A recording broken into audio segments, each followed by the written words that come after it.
To start with, when we talk about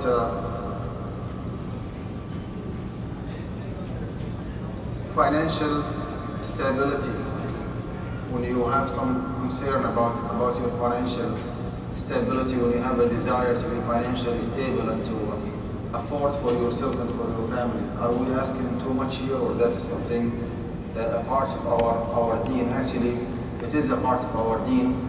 Look at the hadith where the Prophet ﷺ is highly encouraging us to be self-sufficient and to do other people favor instead of waiting for their favor, where he said, اليد العليا خير من اليد السفلى. The upper hand, meaning the one that who is giving other people, is better than the one who is taken from other people. And the other hadith from one of the Sahaba, as you know, he came asking the Prophet ﷺ for his permission to donate all of his wealth toward his death or after his death, and the Prophet ﷺ said no. And then he said, maybe one half. He said no. He said maybe 1/3.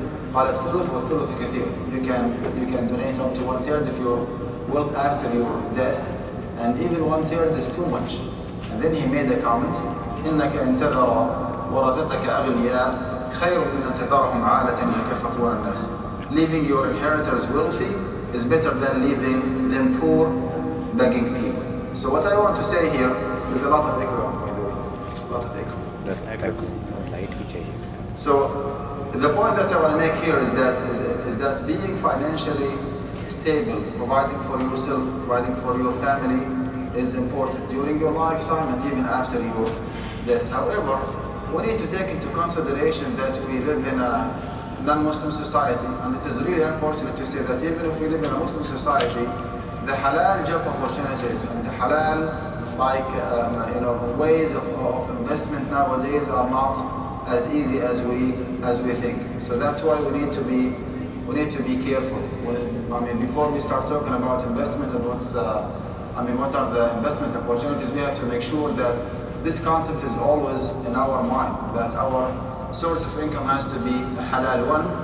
Look at this hadith where the Prophet ﷺ is highly emphasizing this point by saying, يا أيها الناس إن الله طيب لا يقبل إلا طيبا. Oh people, be careful, Allah subhanahu wa ta'ala is pure and He does not accept what is pure. It's a long hadith, but he said, إن الله تعالى أمر المؤمنين بما أمر به المرسلين. فقال يا أيها الرسل كلوا من الطيبات وأعملوا صالحا. Our prophets, eat from the halal that we provided for you and do righteousness. And he said the same for Muslims other than the prophets and messengers. يا أيها الذين آمنوا كلوا من طيبات ما رزقناكم. And then he emphasized another fact, that the purity of our income, and the fact that our income is halal, is the main reason behind the acceptance of our dua. He mentioned the example of someone who is running out of resources, traveling in the desert by himself. He was about to die. He raised his hand to Allah subhanahu wa ta'ala saying, oh Allah, help me, rescue me. And then he said, وَمَطْعَمُهُ حَرَامٌ. His food is unlawful, his drink is unlawful, his clothing is unlawful, and even he was nourished by his parents unlawfully.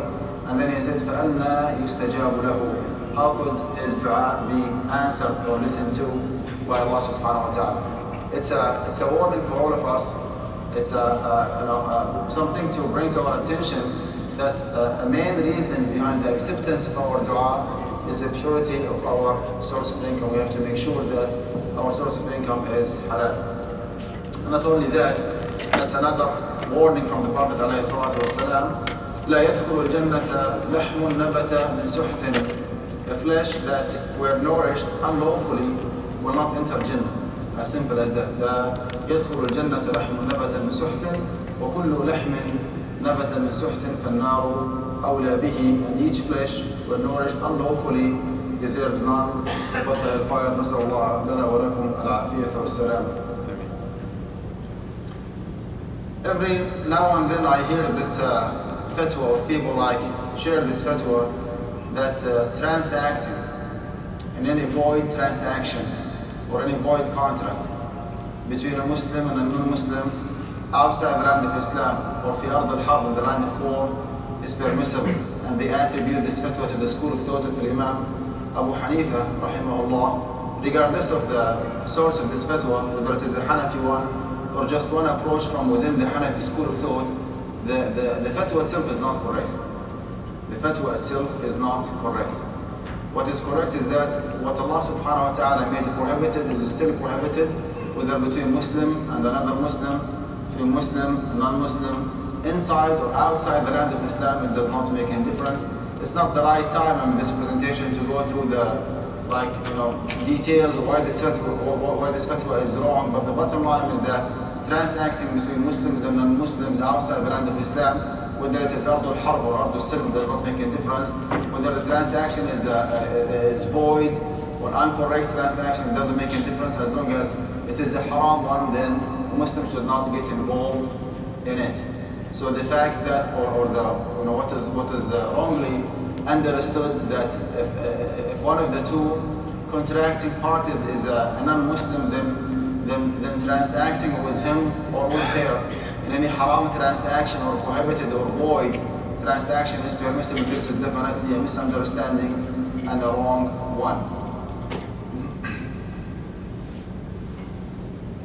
When we say that we have to be very, very careful, we have to make sure that our source of income is a halal one, I think we do need some education, especially in this society in which the job opportunities are I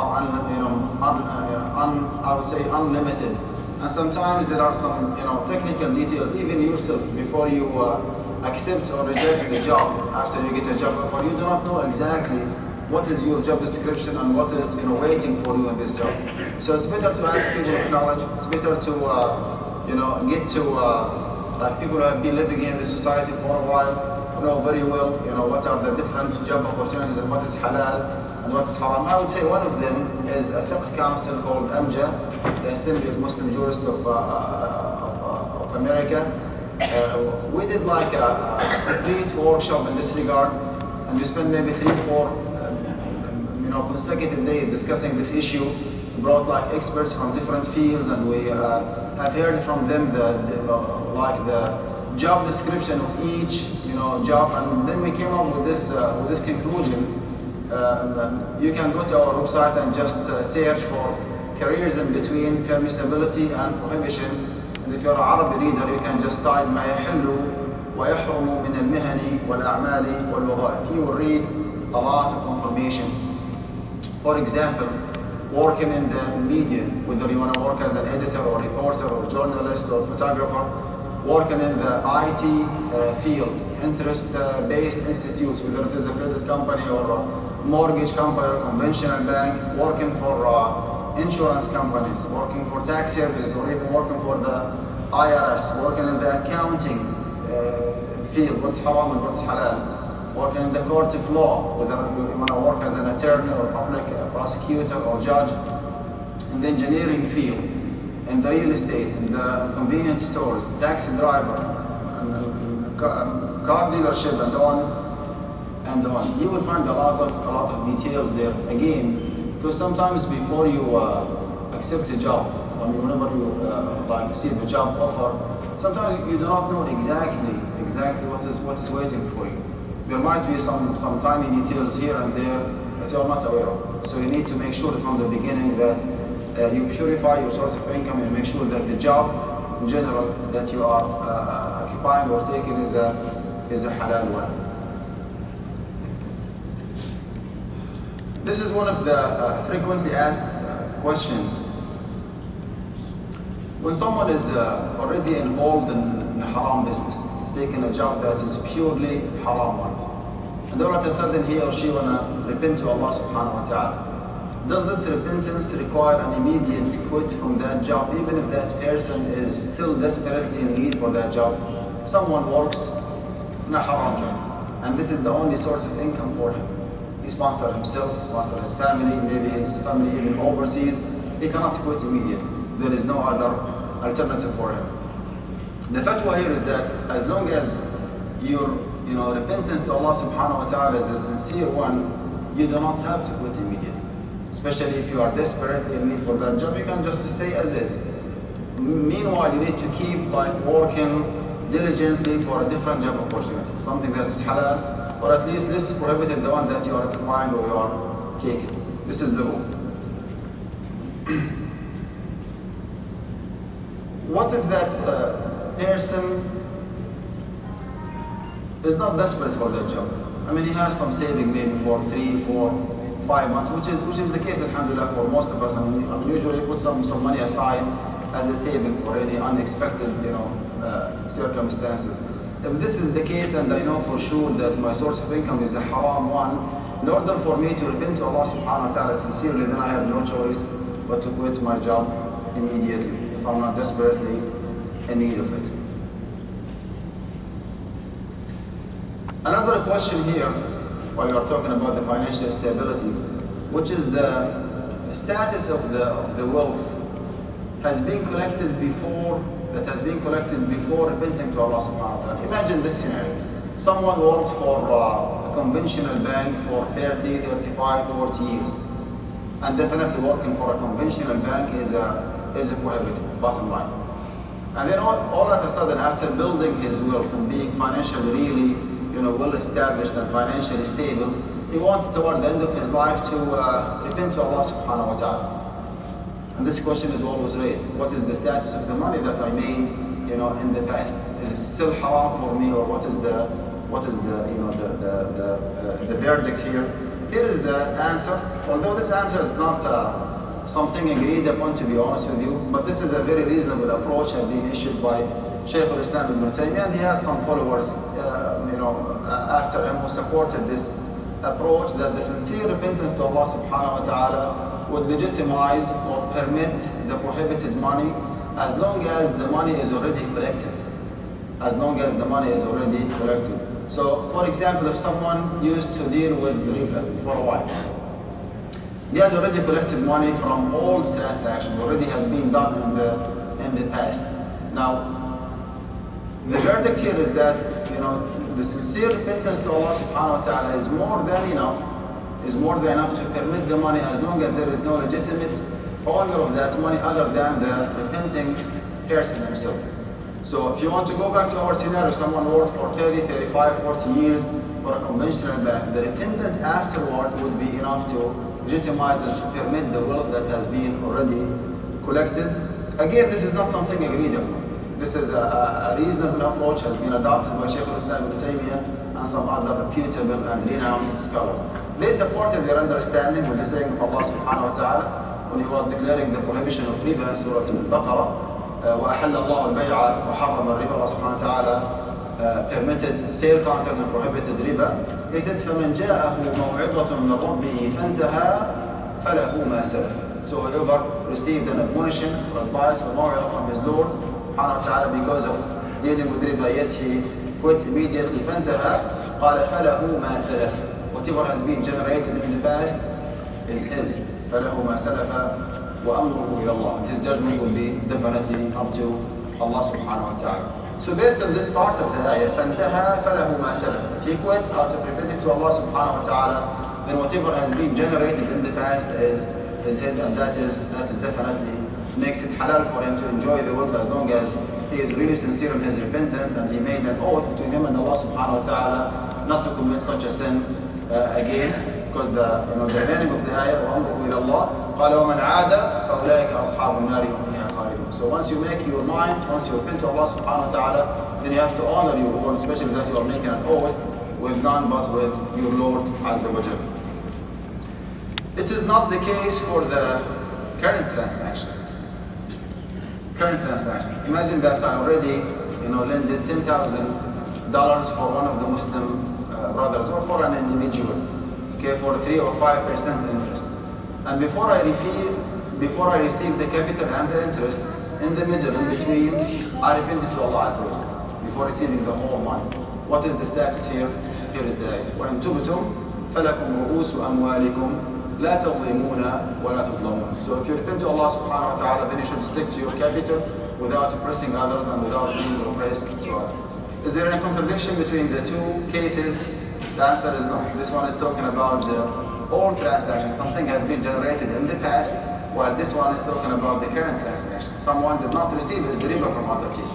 Someone was usually taking riba from other people. And there is some like current or active transactions. The riba is not collected yet.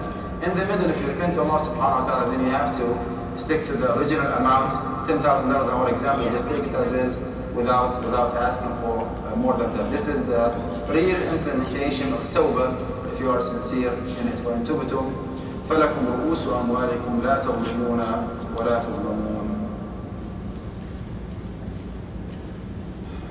General advices now for individuals and investors.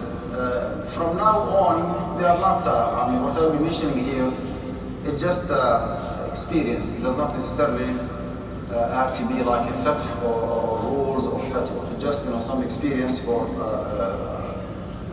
people who are involved in investment. It's always recommended to keep enough cash. You do not know what time you might need the money. Even if you still have your job and alhamdulillah you get your salary like periodically with no problem whatsoever, you cannot predict the future. So it's always good to keep aside maybe what is enough for yourself and your family for the next 5 or 6 months. Again, you do not know what will happen, because if you do not do so and you lose your job all of a sudden, if you do not have that enough cash money, then you have to compromise or give up some of the investments that you have, and this will definitely affect badly and negatively your financial stability.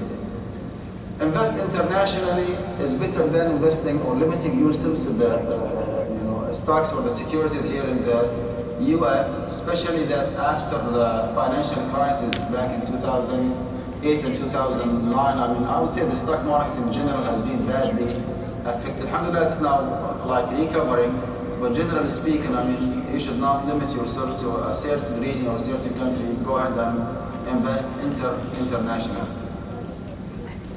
Diversify your investment, as they always say. Do not put all eggs in one basket. Do not put all the eggs you have in one basket. Try to diversify your investment within what is halal. Someone might ask, is it okay for me to have bonds, for example? The answer is no. Can I have derivatives like mushtaqat maliyya? The answer is no. The only option you have when it comes to the stock market is to limit yourself to only stocks, and not only stocks, but the stocks that belong to companies or business in which its core business is a halal one. Although it might have like a minute percentage of haram, which is something unavoidable, by the way. As long as the core business of that company is halal, the core business, the main business is halal, then you can still invest in the stocks of that particular company. Live below your means. It is doable if you want to do it. If I make $8,000 per month, and I think that I need the $8,000 per month, if I make my mind, I can save. To be practical, maybe up to $400 or $500 per month. I should find ways to deduct from different expenditures here and there and just put them aside. Because without doing so, you will not find any seed of money for future investment. It's a kind of practice and lifestyle. You need to convince yourself. You need to be persuaded that if I spend $8,000 per month, I can live with $7,500. You need to enforce yourself, make it like a habit, put some money aside on a monthly basis and save them for any investment opportunity. Pay off expensive debts, that is absolutely correct. Some of us, for a reason or another, might get involved in debt with the credit card companies. And if I'm already involved in $10,000 debt, and I have those $10,000, in this case I have two options. I can invest the $10,000 somewhere else, and I can pay off the debt. Which one is more, I would say, more safe and more feasible? Obviously, if you are involved in riba, you have to get rid of the riba as soon as possible. Even when it comes to feasibility, even feasibility-wise, the debt that you have for the credit company is very expensive. You will be charged at least 20 to 25, believe it or not, sometimes they charge even up to 35, up to 40% interest. And it is really doubtful that you can make 40% profit if you choose to invest the money, the cash money that you have somewhere else. So you just go ahead and pay off the expensive, the expensive debt before you think about investment.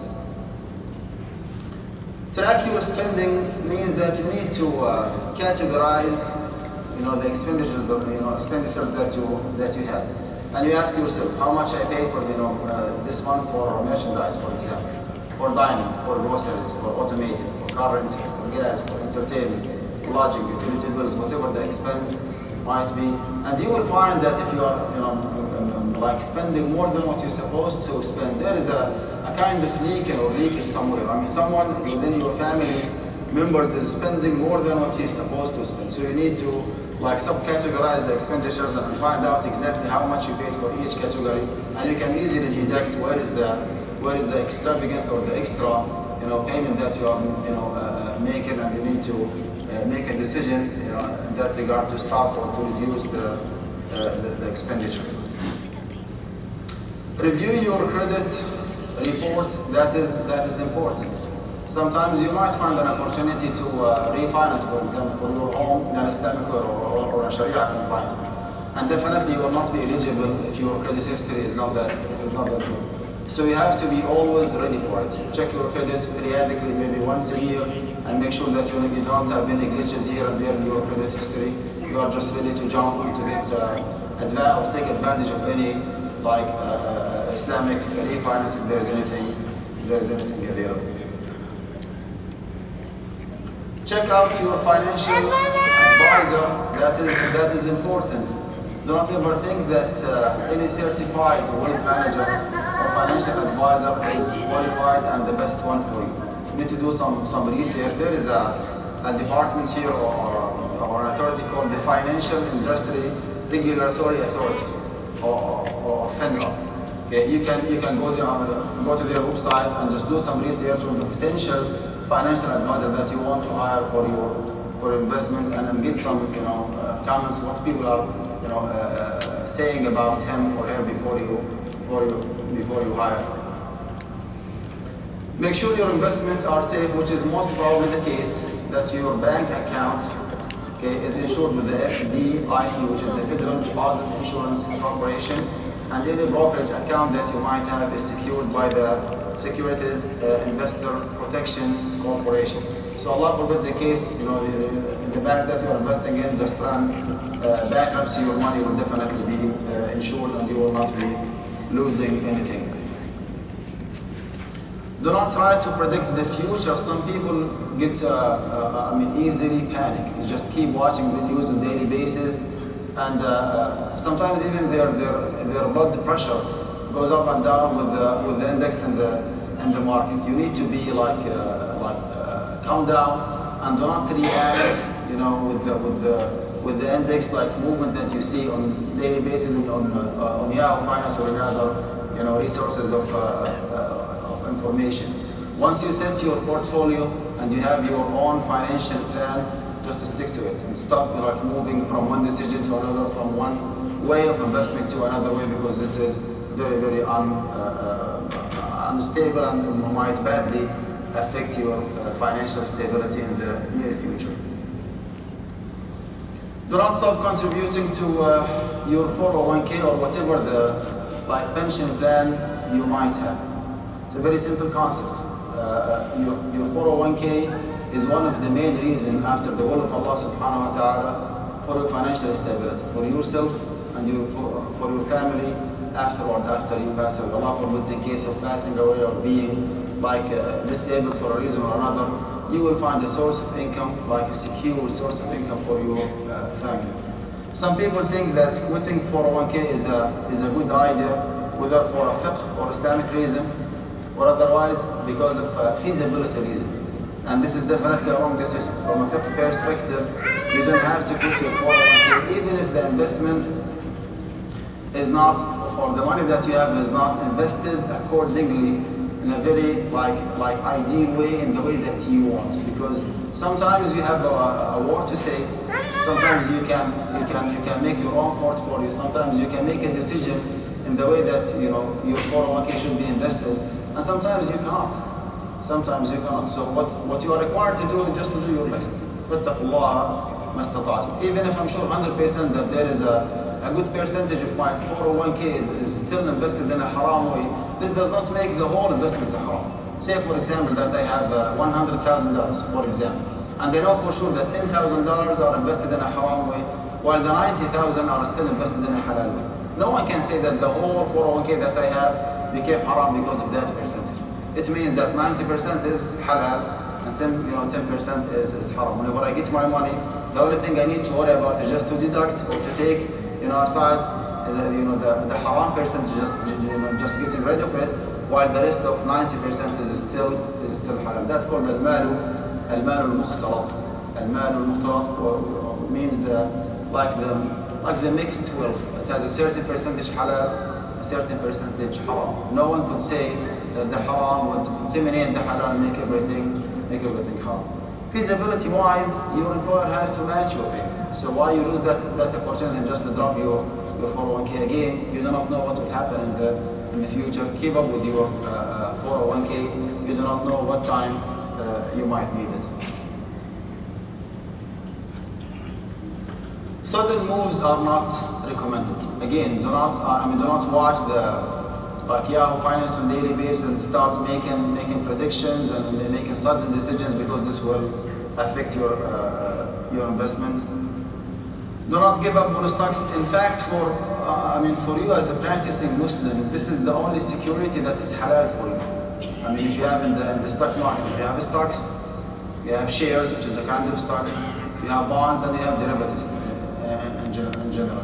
Derivatives are not an option for you, because they do not reflect any actual merchandise or actual service. It's just like a kind of security has been created recently. It's a sort of gamble. When you have that kind of security, it means that when a certain company reaches a certain level of profit or loss, you will be gain or you will be losing, with that company. So again, it's a kind of gamble. So the only option for you as a practicing Muslim is just to limit yourself to stocks. And again, as long as those stocks belong to companies in which their core business is a halal one, then dealing with those stocks, buying and selling, speculating is still halal.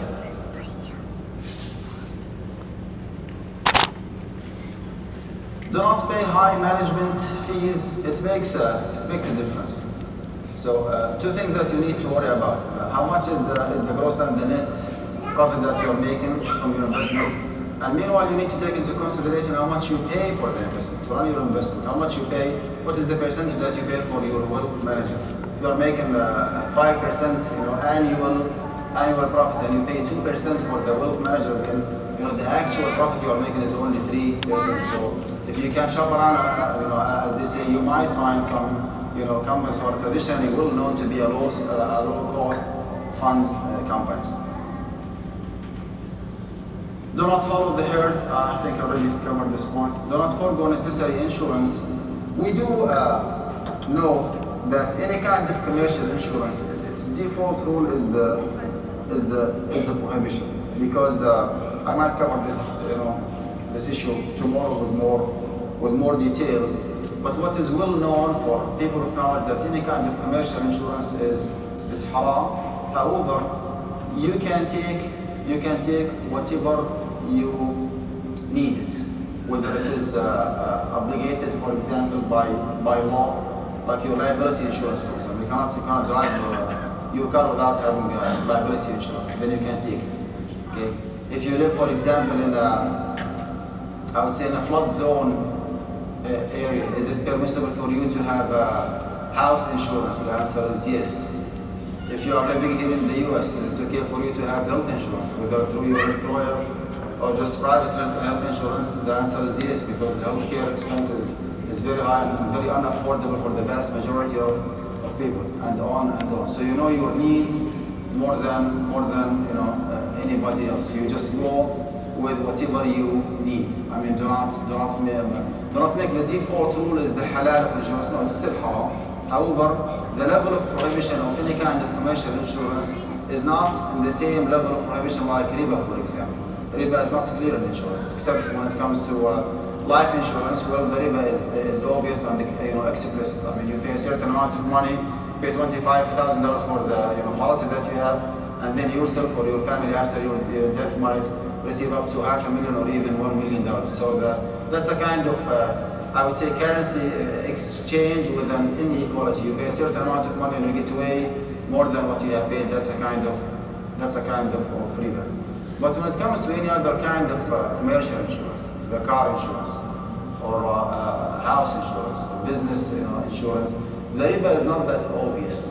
The riba is not that clear, and that's why our scholars said that since there is a desperate need for it in some cases, whether for a personal reason or for a legal reason, then you can take from commercial insurance whatever you need. Back to the point when we say do not forego necessary insurance, it means that even if you are financially not that stable, do not think of dropping the health insurance you have, for example. You can play with the premium and with the deductible. You can increase your deductible and lower your premium, or vice versa. You can change your policy. You can change the benefits or the level of benefits, but do not drop your insurance completely, because definitely you will need it. Do not invest in anything you do not understand. Derivatives, for example. Derivatives called in Arabic al-mushtaqat al-mali. And it's really hard to understand it unless you try it, unless you buy it. You will find out that you are gambling, as simple as that. When you hold a security called a derivative, it means that you are connecting the profitability, the profit or the loss of the security that you have with the actual profit or loss of a certain company. But it does not mean that you own a part of that company. It's just a kind of gambling. So that's why we always say that if your advisor or broker cannot adequately explain an investment in a few sentences, maybe you should not consider that kind of investment, which is obviously the case. Again, for you as a practicing Muslim, you need to limit yourself only to stocks and not anything else. Bank-free financing will be, inshallah, my topic for tomorrow. Usually when we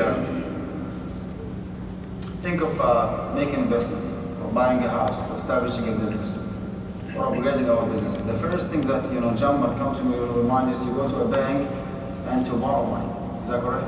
Well, there is another way of financing which is called the bank-free financing. It needs a lot of planning and a strong willingness from the Muslim community to legally fight the system, instead of just being assimilated and just give up and surrender and just be a part of the non-Islamic financial system. We need to stand for our rights and implement what we believe is correct.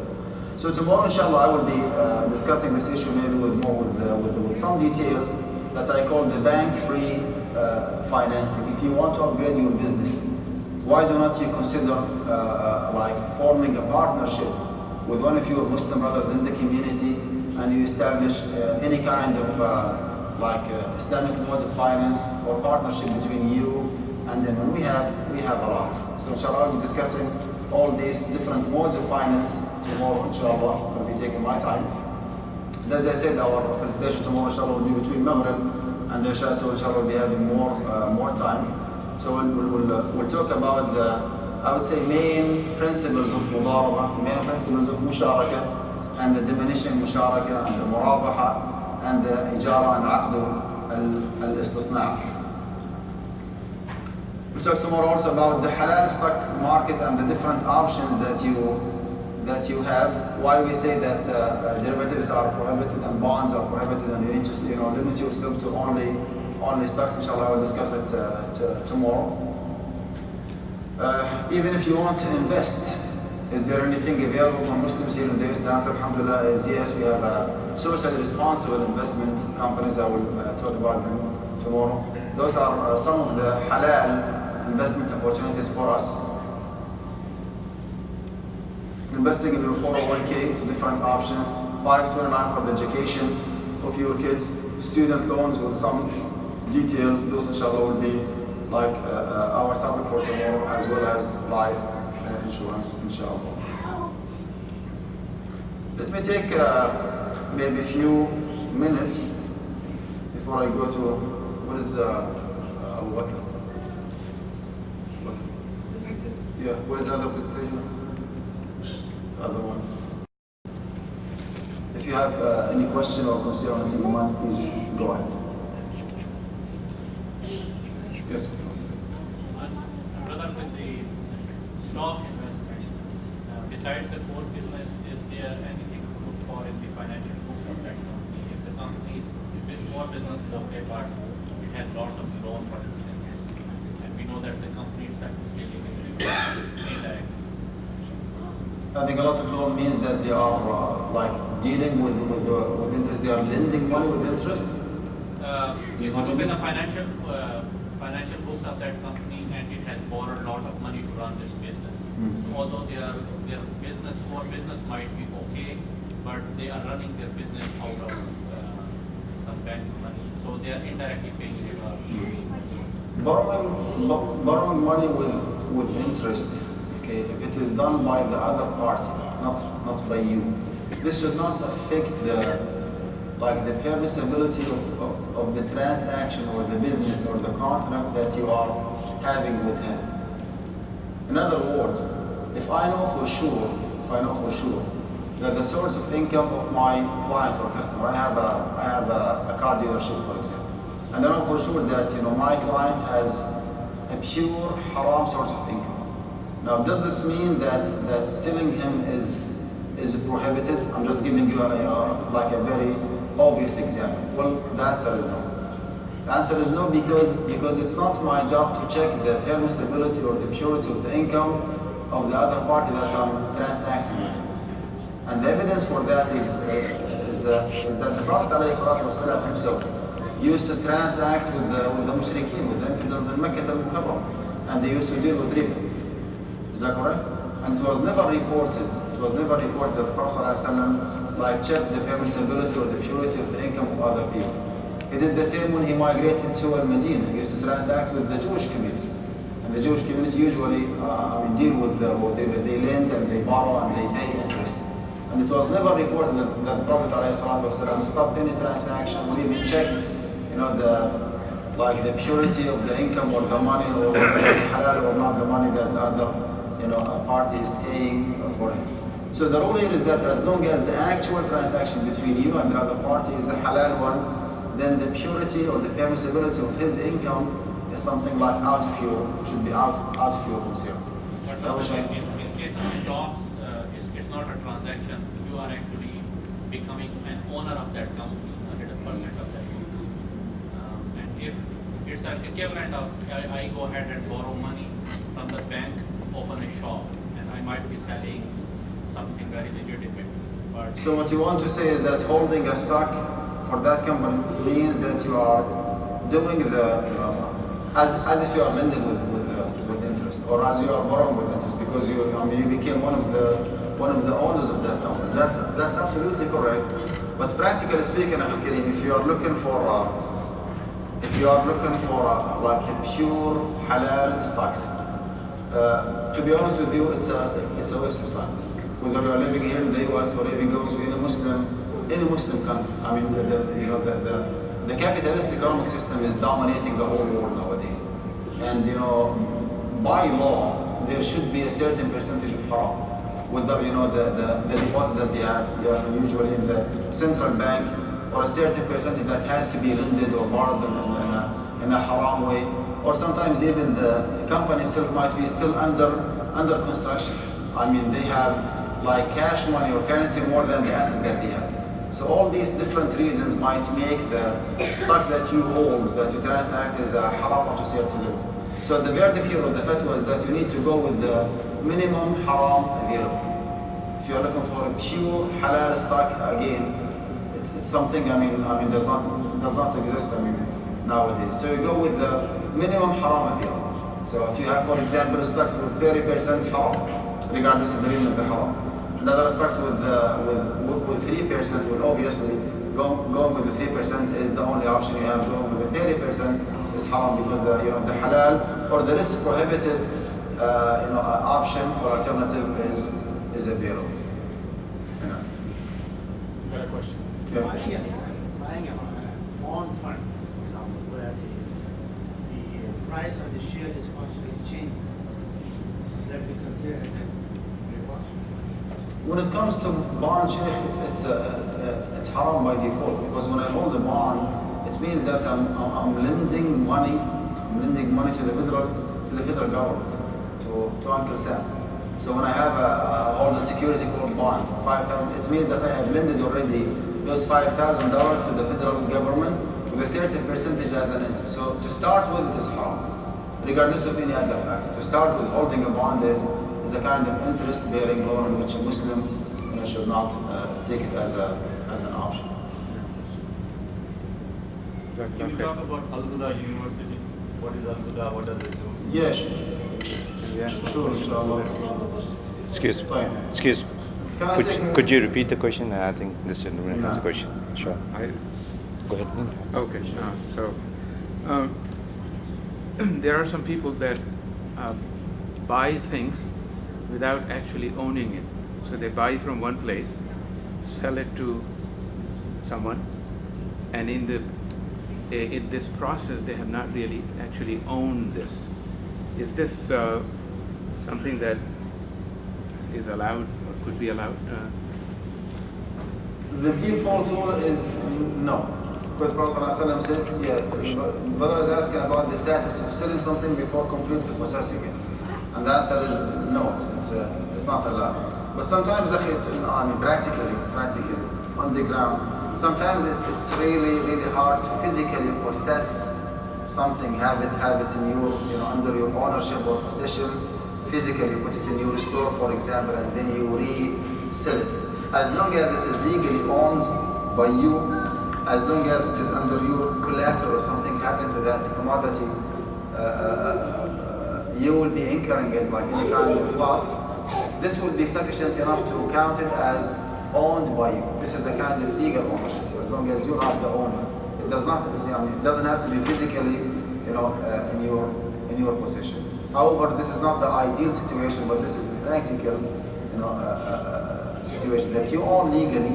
So again, if there is any loss, if there is any damage for that commodity before reselling it, if you are the responsible party, that will be counted as a legal ownership, and consequently, it is enough to permit the transaction. If you allow me, let me just take maybe 5 minutes presenting talking about Al-Qudha University. Inshallah, we'll come back to the question and answer. So I always start with this slide. Why Al-Qudha University? Alhamdulillah, for the last maybe 10 or 11 years, I've been heavily involved in teaching in different Islamic universities. And to the best of my knowledge, until today, we are not thinking for the long run. We are not, predicting the future. We do not see how the future of Islam will be in the US maybe after 30 or 40 years from now. How strong the connection between the new generation, our kids who are still, going to high schools and to college, and young professionals, how much knowledge, how much connection they will be having with their deen, with the genuine, with the resources of knowledge, the Quran and the Sunnah of Prophet ﷺ 30 or 40 years from now. Honestly, we do not see it. To the best of my knowledge, we have, alhamdulillah, enough masajid, we have enough Islamic schools, and we keep just hammering and showering our kids with Islamic studies in their elementary and their middle and their high school. But when they go to college, they just completely, all of a sudden, they get completely disconnected with the Islamic studies. So the question here, if we allow them to go to regular universities and holding degrees without having that solid, Sharia background, how could they understand their deen? How could they implement and take their responsibility in the future? In order for us to provide a genuine alternative for them, we have no choice but to work from within the system. In other words, we have no choice but to have our institutes fully accredited regionally here in the US. The current Islamic universities that I'm maybe a part of them, they, alhamdulillah, well established. They are licensed in the state that they are operating within. They have a kind of acknowledgement or recognition from different Islamic universities in the Middle East, in the Muslim world, like Azhar University or Jamaat al-Imam or Jamaat al-Qura, but they are not regionally accredited. So in order for our kids to be really convinced, for our youth to be really convinced that Islamic university is an option for them, then we have to have our university accredited. And this is actually what we have in Al-Qudha University. Alhamdulillah, we start from day one working hard toward the regional accreditation here in the US. So the degree that you will be holding will be equivalent to a degree from any other, like traditional or secular American university. You can apply for a job.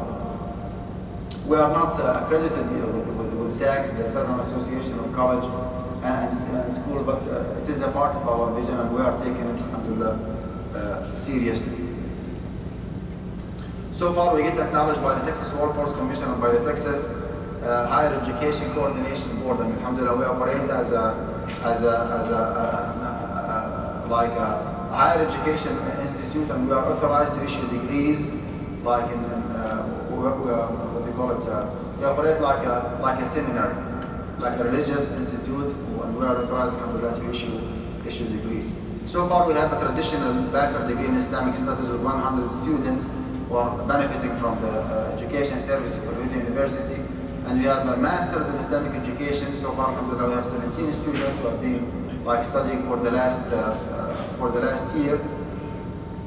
I do believe that having a high degree, like a master's degree or PhD in Islamic education, is important, because the qualification and the experience of our teachers in different Islamic schools is really, really costly. It's really, really unfortunate to say that the less qualified, people in different years in Islamic school are the Islamic studies or the Arabic or the Quran teachers. Everybody else is certified, everybody else is holding a degree, and that's certain major, physics or chemistry or math or education or whatever. But when it comes to Islamic studies, we do not ask for a degree, and that is actually something we need to pay attention to. We have, alhamdulillah, Quran Ijaza program with Sanad. Sanad means an uninterrupted chain of narrators that traces you back to the Prophet ﷺ. Like you read the Quran by heart, the presence of your Shaykh, and your Shaykh actually has done the same with his Shaykh all the way back to the Prophet ﷺ. This gives you a qira'ah, like more authenticity and soundness. Non-degree students, alhamdulillah, are welcome. Those who are looking for credit, but they are not looking for degree. Even the listeners or the audits who are interested in attending classing without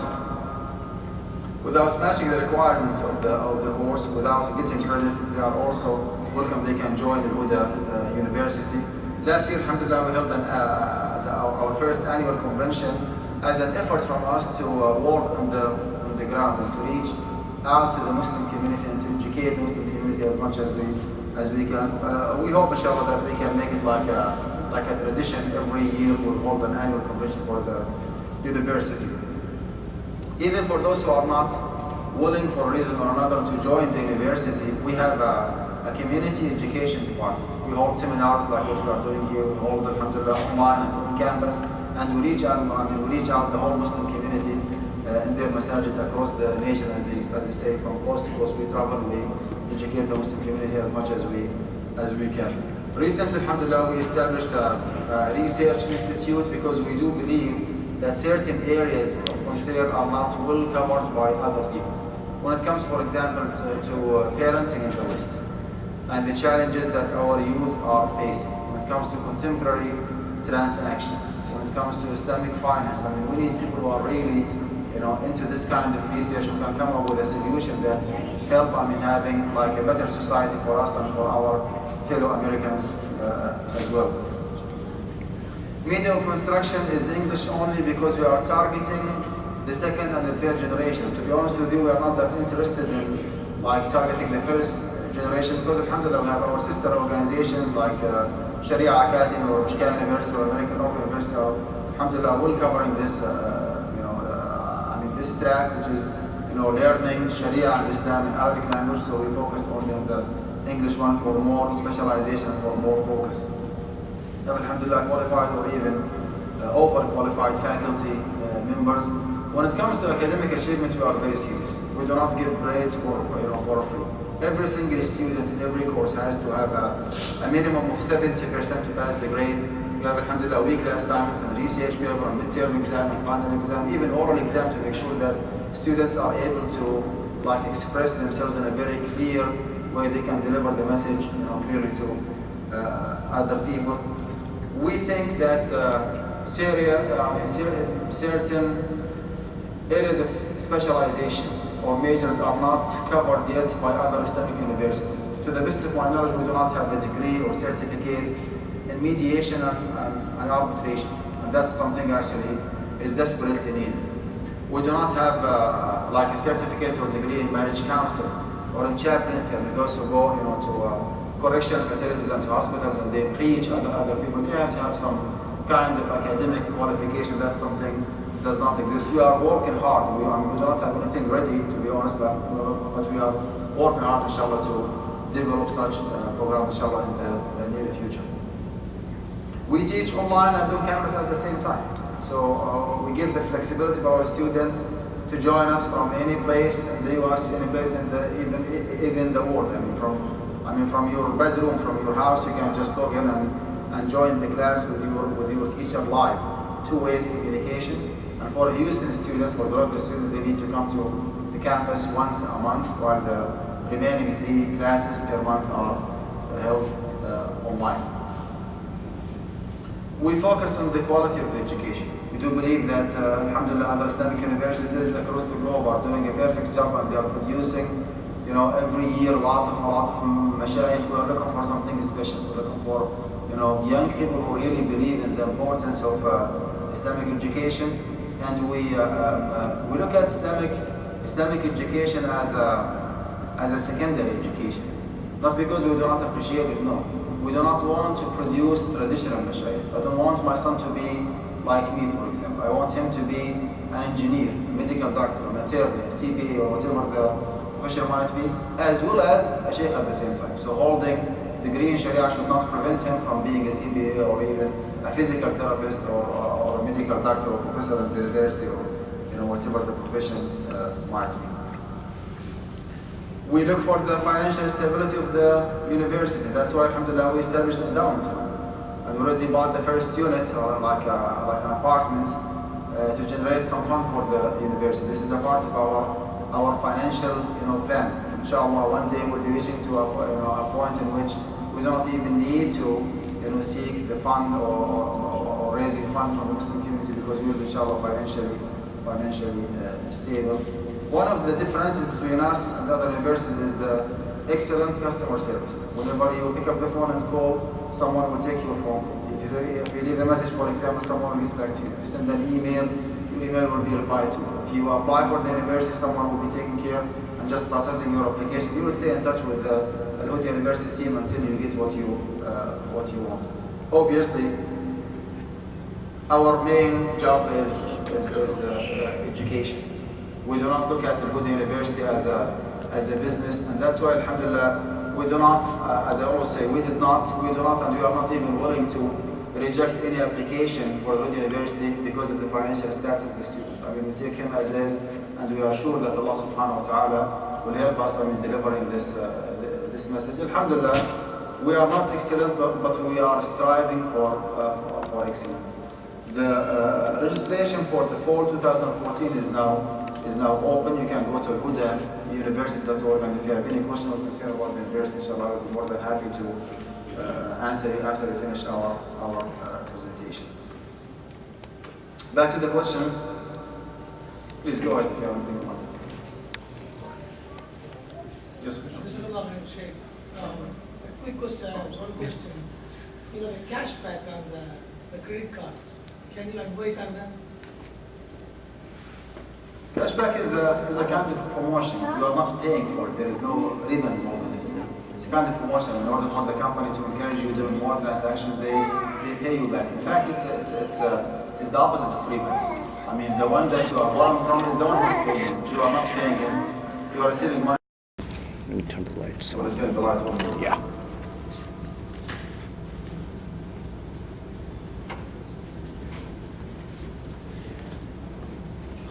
Should I start? Inshallah, please. Right. So the third part of our presentation is called bank-free financing.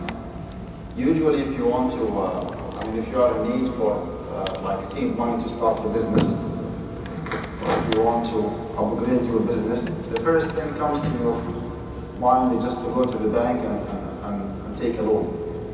And it is important for us to know that loan is not a mode of finance in Islam, as simple as that. Loan is not a mode of finance in Islam, as simple as that. So this is one of the fundamental differences between the Islamic finance and the traditional or the capitalist, financing system, if you wish. Loan in Islam is to be given only for humanitarian purposes. If you know that someone is approaching you and asking you for money for commercial purposes, he wants to borrow money from you, I don't think it's a right decision or a good, I don't think it is advisable for you to give him money for commercial purposes. If I know that someone is approaching me for money only for commercial purposes, someone will establish a business or upgrade his business, then lending him money is not a good decision, because this person will be making money from my money and will pay me off the loan later on. He will be benefiting everything and I will not be benefiting, I will be benefiting nothing whatsoever. So the right decision here is to establish a kind of partnership, or to go with any available, I would say, modes of finance in Islam. It depends on the nature of business, it depends on too many circumstances that have to be taken into consideration. But again, I want to make it clear that loan is not a mode of finance in Islam. If someone is desperate, they need for my money to do a surgery, to pay his utility bills, to pay the tuition fees of his kids, that's fine, I can give him money.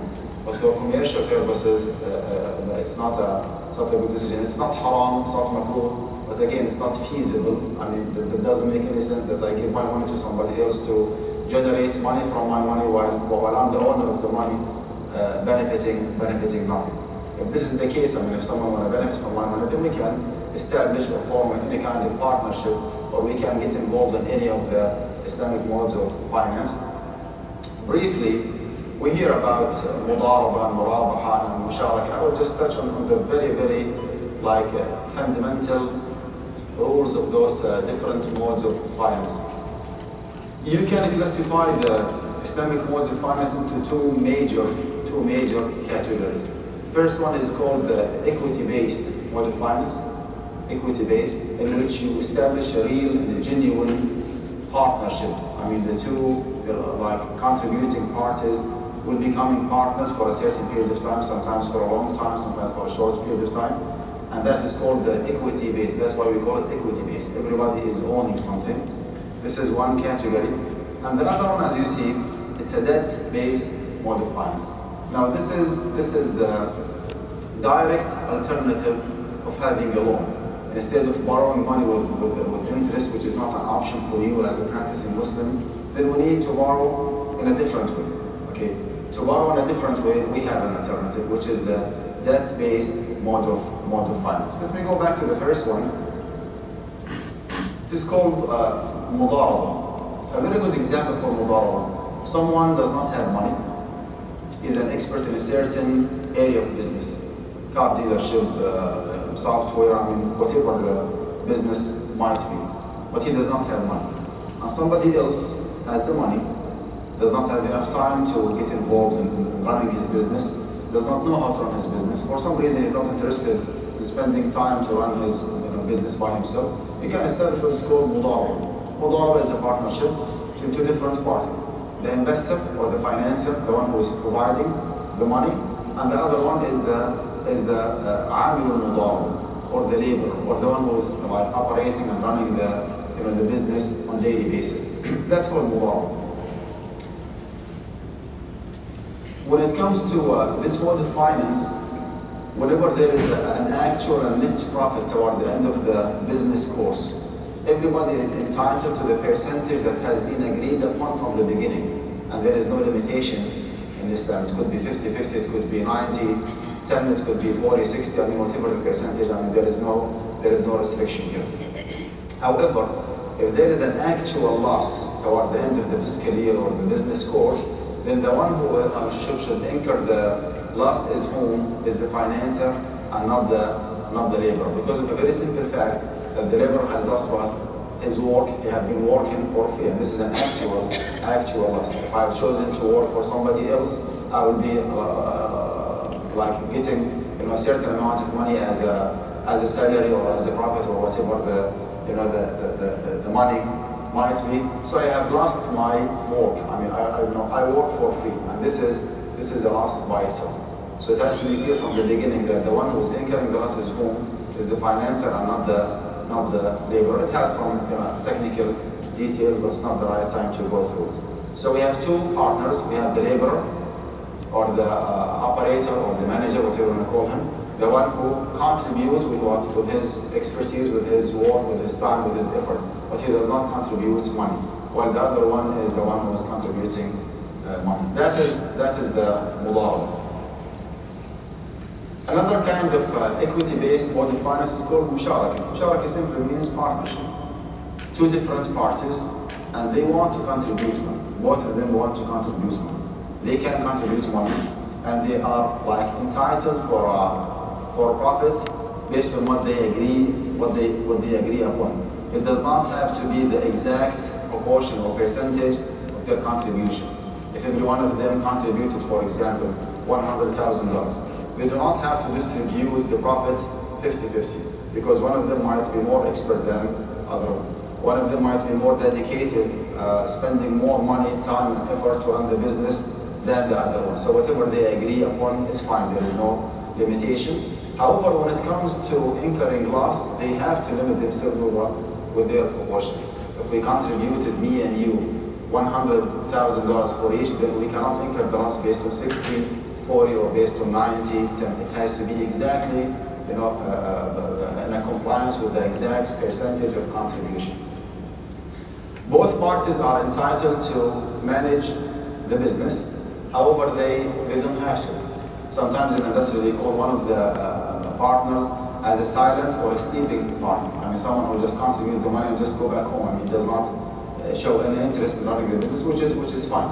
Now, the other one who's running the business might be entitled for more than what he has contributed money-wise, because again, he is spending money. I mean, he is like playing the role of the operator or the manager or the administrator or the one who's running the show, as they say. So thus, he is entitled for more than what he has contributed because of the money he contributed, because of the time and the effort and the expertise that he is providing for this business. That is the musharaka.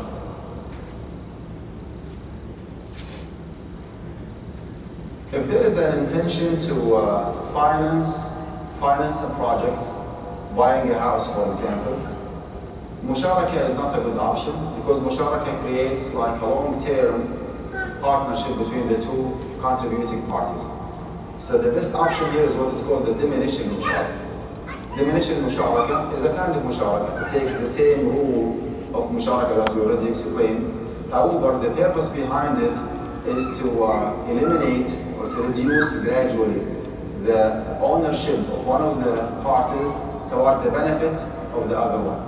And this is actually what Islamic banks nowadays apply, like for financing homes, for example. You can get involved with diminishing partnership in which you and the bank or the Islamic bank jointly buy a property. It has to be a genuine ownership in which your name and their name should be like reflected in the deed or in the title as owners, as partners. And then you start buying gradually their shares. In a term of 20, 25 or 30 years, whatever you agree on, you gradually start buying their shares.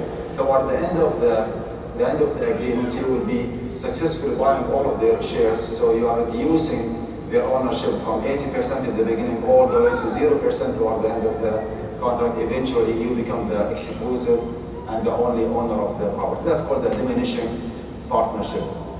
Most important thing to realize here is that, again, the ownership of the Islamic finance company has to be a real one.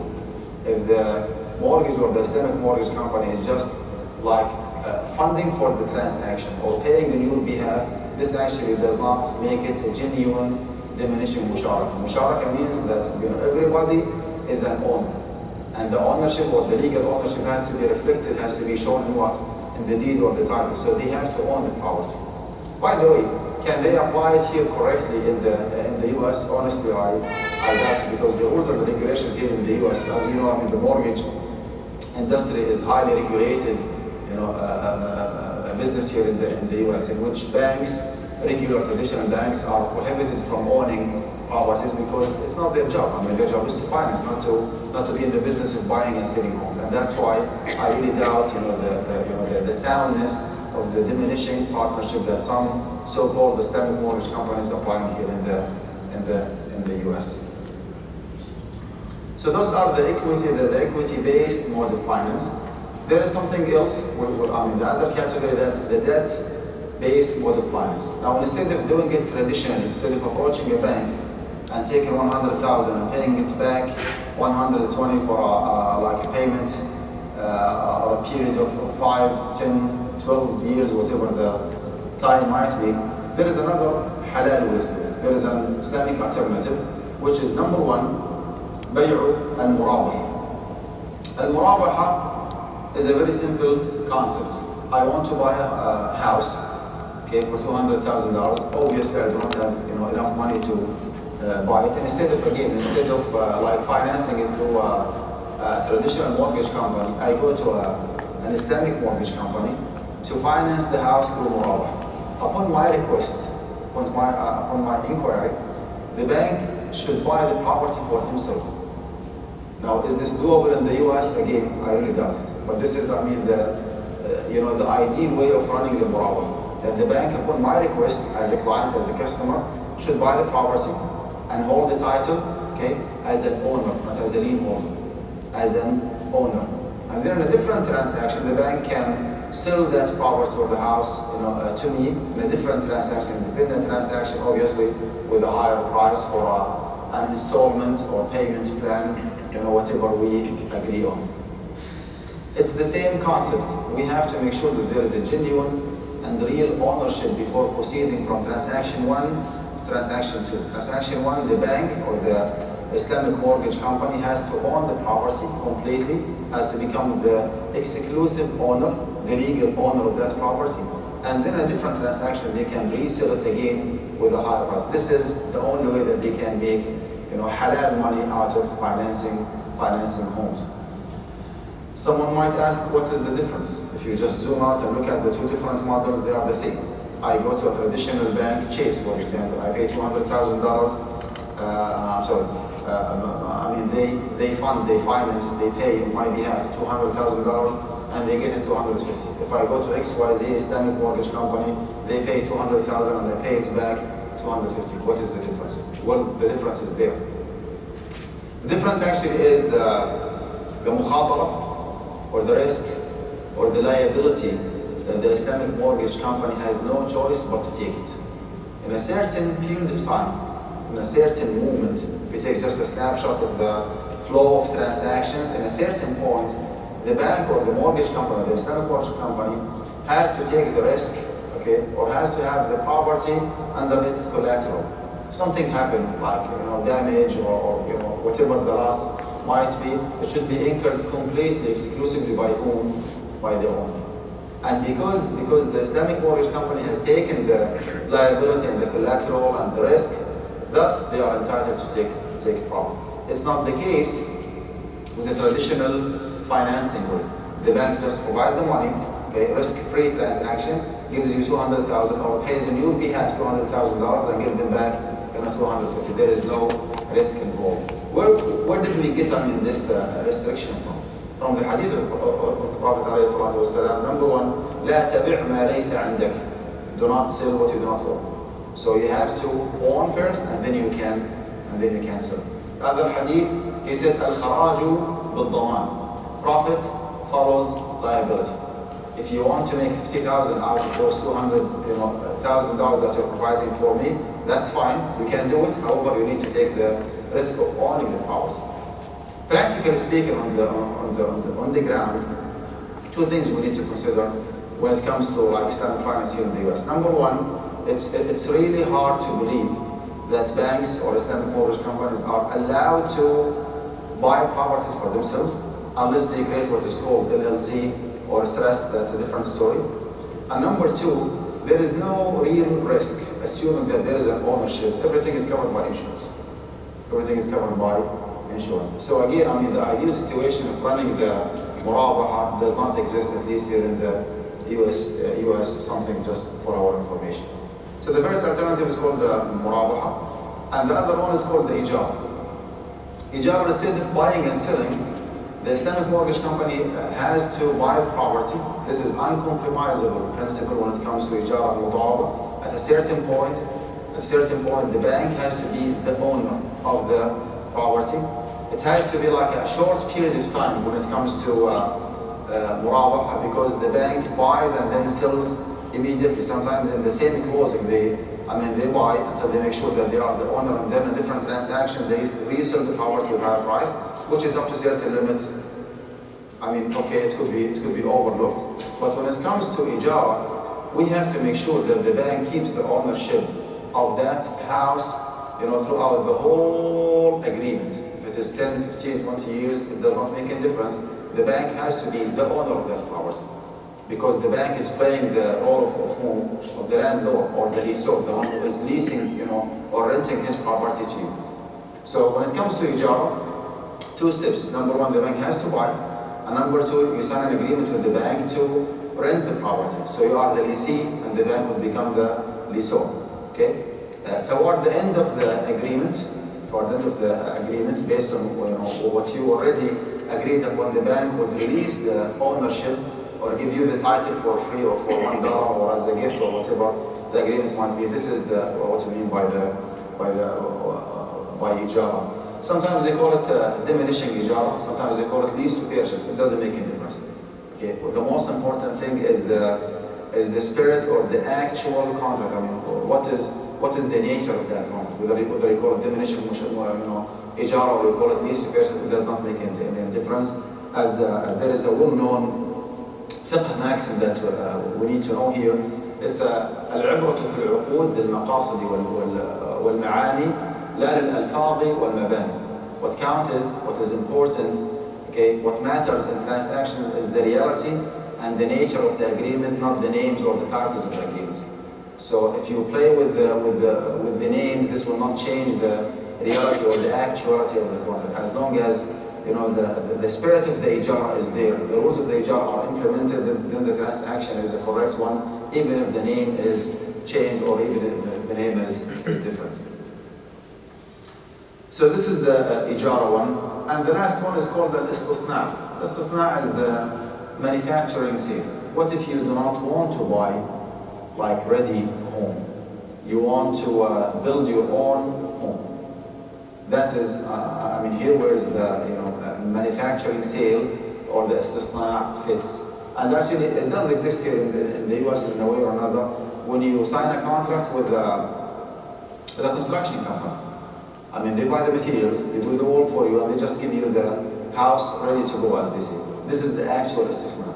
When someone is responsible for the materials, buys the materials and does the work, when you combine both, like working and like selling the materials of the house. Someone is buying the materials, the raw materials, and does the work, the construction. He is the one who's building.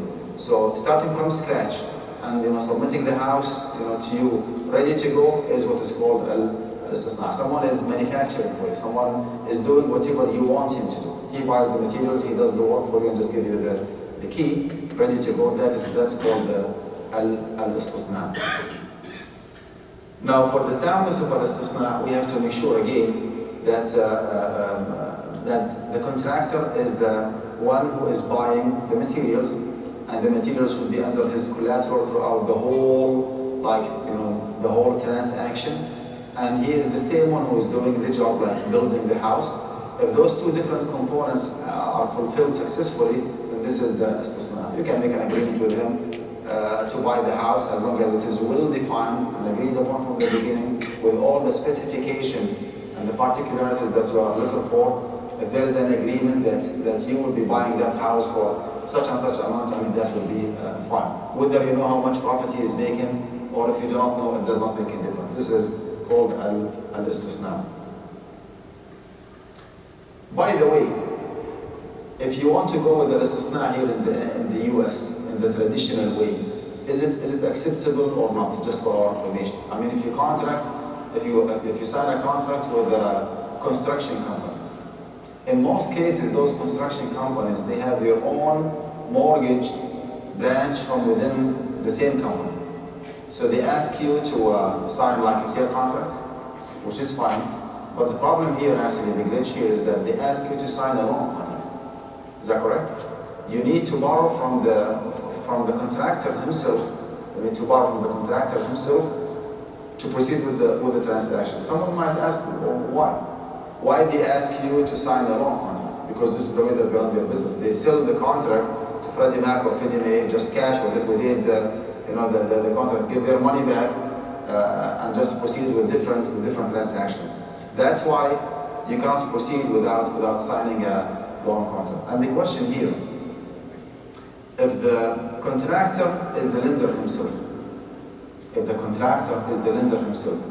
do we believe that the loan contract is a real one, a genuine one, or just a nominal one? To my knowledge, it's not a real one, because lending you money is not meant in that contract. Okay? The spirit of the agreement between you and the contractor is to build a house for you. So you are buying a house and you are hiring someone to buy you the materials to build you a house.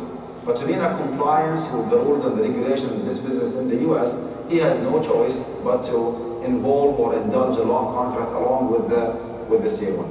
With this in mind, is it okay to proceed with this transaction? Is it okay to contract like a construction company, even though you have to sign a loan contract along with it, as long as you are 100% sure, that the owner of the construction company is the same owner of the mortgage company, or the mortgage company is a part of the mother organization or the mother umbrella of the company, then the transaction, Allahu A'lam, would be a valid one or a permissible one, even though you have to sign a loan contract. Again, because the loan contract in this case is just a nominal. I mean, it has no reality. If you just zoom out and look at the whole transaction, there is no loan involved. I mean, someone is willing to build you a house. However, because of some rules, regulations, restrictions, he has no choice but to involve loan contract just to proceed with the transaction. Thus, this transaction, Wallahu A'lam, is permissible again, as long as you are sure that the construction company and the mortgage company both are owned by the same entity or owned by the same individual. The transaction, Wallahu A'lam, would be a halal one. Halal stock market, that's the part 4, this presentation.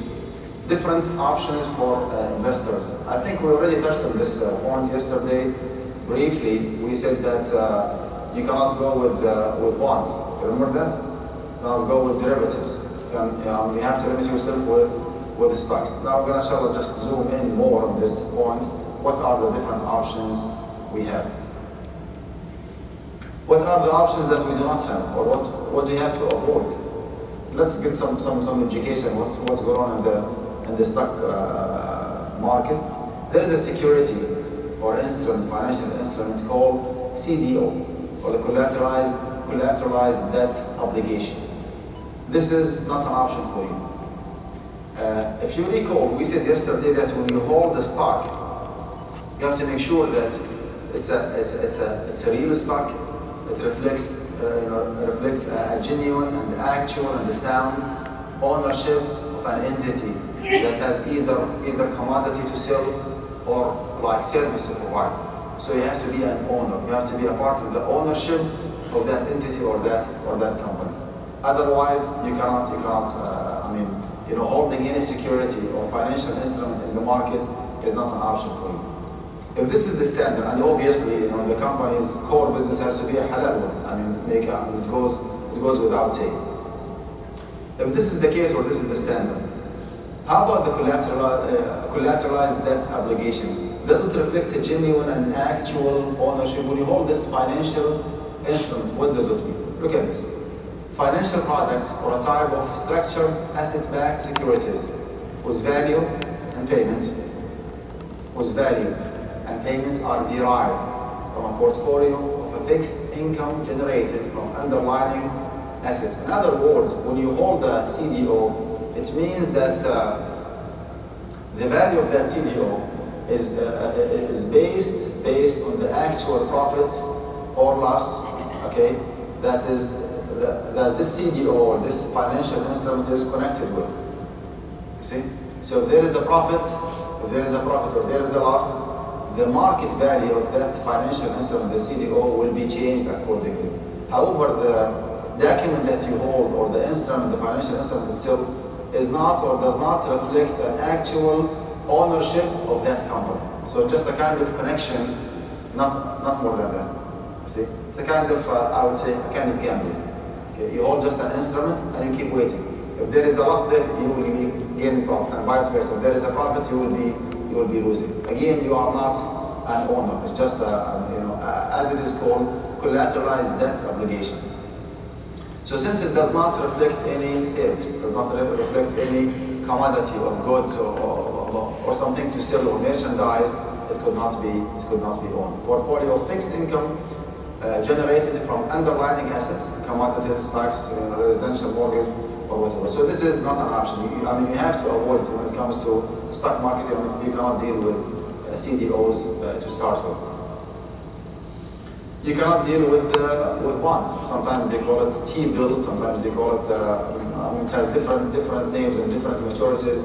Some of those T-bills maturity is 6 months or 1 year, 5% interest. All these technical details are not part of our concern tonight, because we are focusing on the status of dealing with those financial instruments from a fiqh perspective. Are they halal or haram? When you hold a T-bill, it means that you are lending the federal government someone, and your loan is guaranteed, and your loan actually will be having on top of it a certain percentage of interest. You give the federal government $5,000, you give them back $5,500. So to start with, this is not an option for you. So it is a government debt issued by the U.S. Department of Treasury through a Bureau of Public Debt. They issue those instruments, and they just make them available in the market. If you want to lend the government, you just buy an instrument, okay, and you get your money back, as I said, after 6 months, 1 year, 5 years. It doesn't make any difference from a fiqh point of view, because the whole transaction is haram. It's an interest-bearing loan from day one, which is obviously not an option for Muslims. Derivatives is very close to CDO. Derivatives is very close to CDO. It's another kind of financial instrument that you hold it. Its value, or their values are derived from the value of the underlying assets. Again, it's a kind of connection, like I would say virtual connection between the instrument that you have and certain companies. If they make profit, you lose. Okay, if they lose, you make a profit. It's a kind of gambling, or I would say a kind of insurance. That's why they said that credit derivatives are based on loans, bonds, and actually I get confused. Sorry, derivatives is very close to CDO, while the next one is the CDS, which is the credit default swap. That's a kind of insurance. You pay a certain, as long as you are holding a CDS, which is a credit default swap, it means that you are obligated to pay periodically to the other party a certain amount of money. And toward the end of the business course or the fiscal year, a declaration has to be made regarding the financial status of the company in which your CDS is connected with. If they lose money, you make profit, and if they make profit, you lose. As if you are making an insurance, like holding an insurance policy, and you pay like a monthly, premium, and you are waiting for the insurance money toward the end, or whenever a certain event takes place. Again, it's not an option for Muslims, because the CDS that you hold does not reflect any ownership of any company that holds a halal business. It's just a kind of gambling or a kind of insurance, and you just keep paying on a monthly basis periodically, waiting for a bad news for the company, which is the good news for you. And the good news for the company is the bad news for you. Again, it's not an option for practicing Muslims. CDS contracts have been compared with insurance because the buyer pays a premium.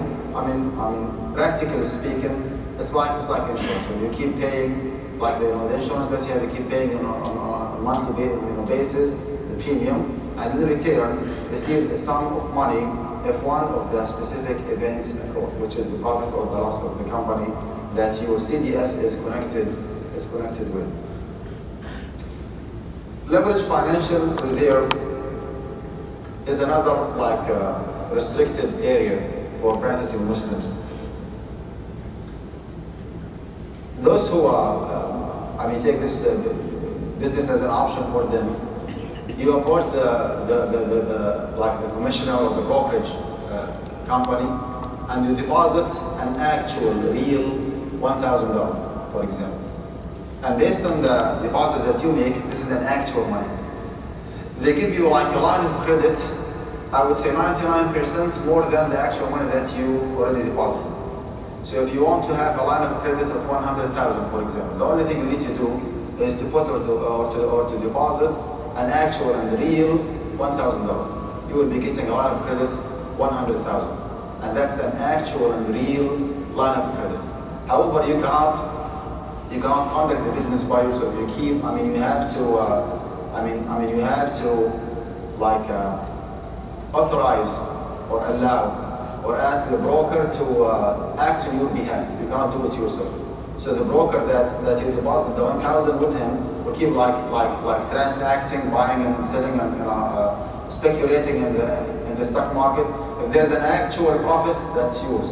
If there's an actual loss, then it has to be incurred by you, and they are entitled for a certain percentage service fees or administration fees or whatever they call it. The concern that I have here is that we are using a digital money, a fabricated money, unreal money. When I have an actual 1,000 deposited in my account, this is the only amount that I can deal with.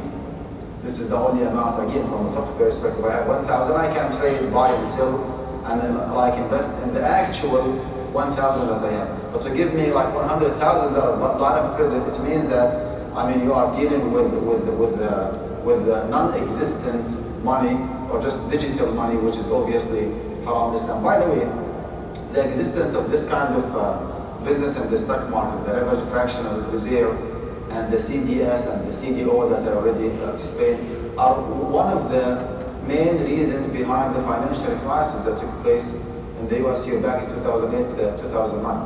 Because people started creating a non-real money, just digital money. They create a lot of money that have no existence.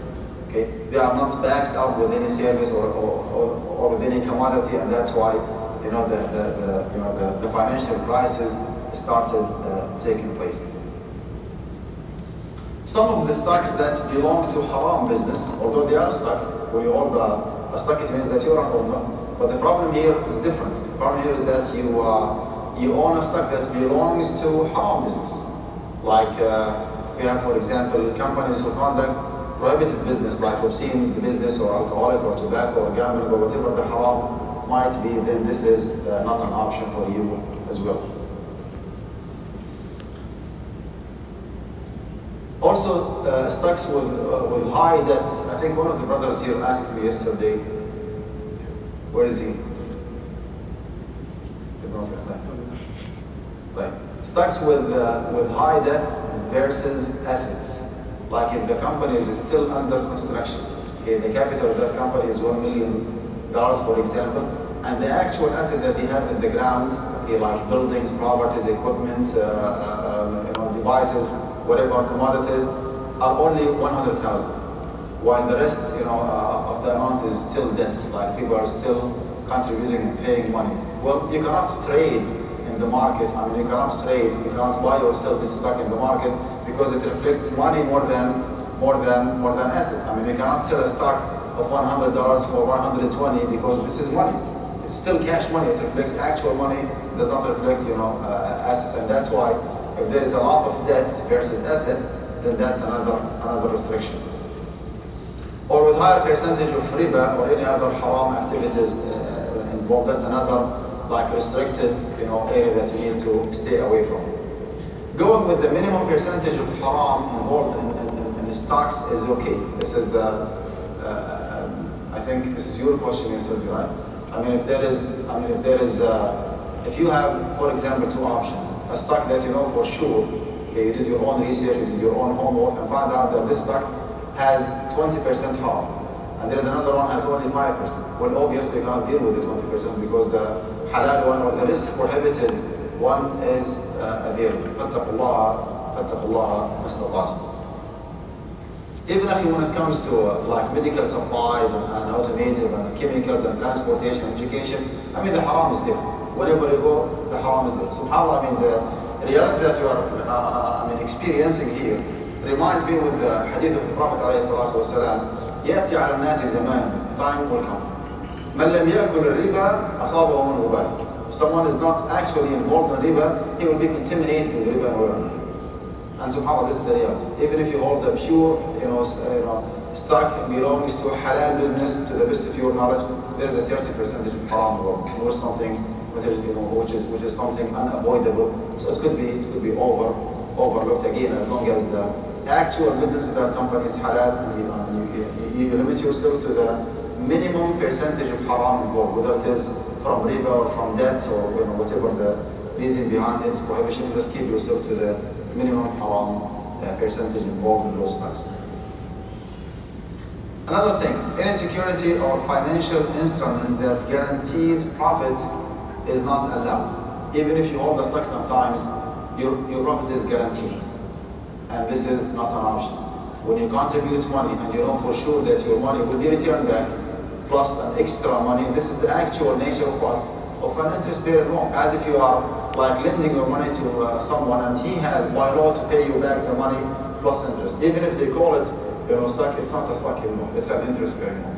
There is no guaranteed profit in Islam, let me put it this way. There is no riskless transaction. If you want to be entitled for a profit, that's fine. You cannot, you can involve your money in the business and just wait. This is the nature of business and trading. Sometimes you lose, sometimes you make a profit. So guaranteeing the profit of any stock would make the transaction avoid one from day one. So if everything is haram, how many restrictions we mentioned here? 1, 2, 3, 4, say yes, 5, 6. Okay. Then what is halal here? Before we move to the halal option, alhamdulillah, we have a lot of halal options here. Here is a question: how to determine? I do not know. I want to have like a mutual fund or just stocks in the market. For a layman person like me, I do not know. If I hold a stock for Walmart, for example, or Walgreens, or Microsoft, I do not know how much haram involved in it. Here in the US, there are some companies are titled as socially responsible investing companies. Socially responsible investing companies, sometimes they call them SRI, socially responsible investing company. They have their own, I would say, philosophy. Some of them exclude stocks because of the environmental harm, okay? Because they cause a lot of pollution. So they consider those stocks are like unethical because they badly affect the environment. And some of them focus more on the ethical part of something that is really obscene, for example, whatever the obscene might be, like pornography business or whatever, they exclude it. Alcohol, for example, is excluded and on and on. So they have different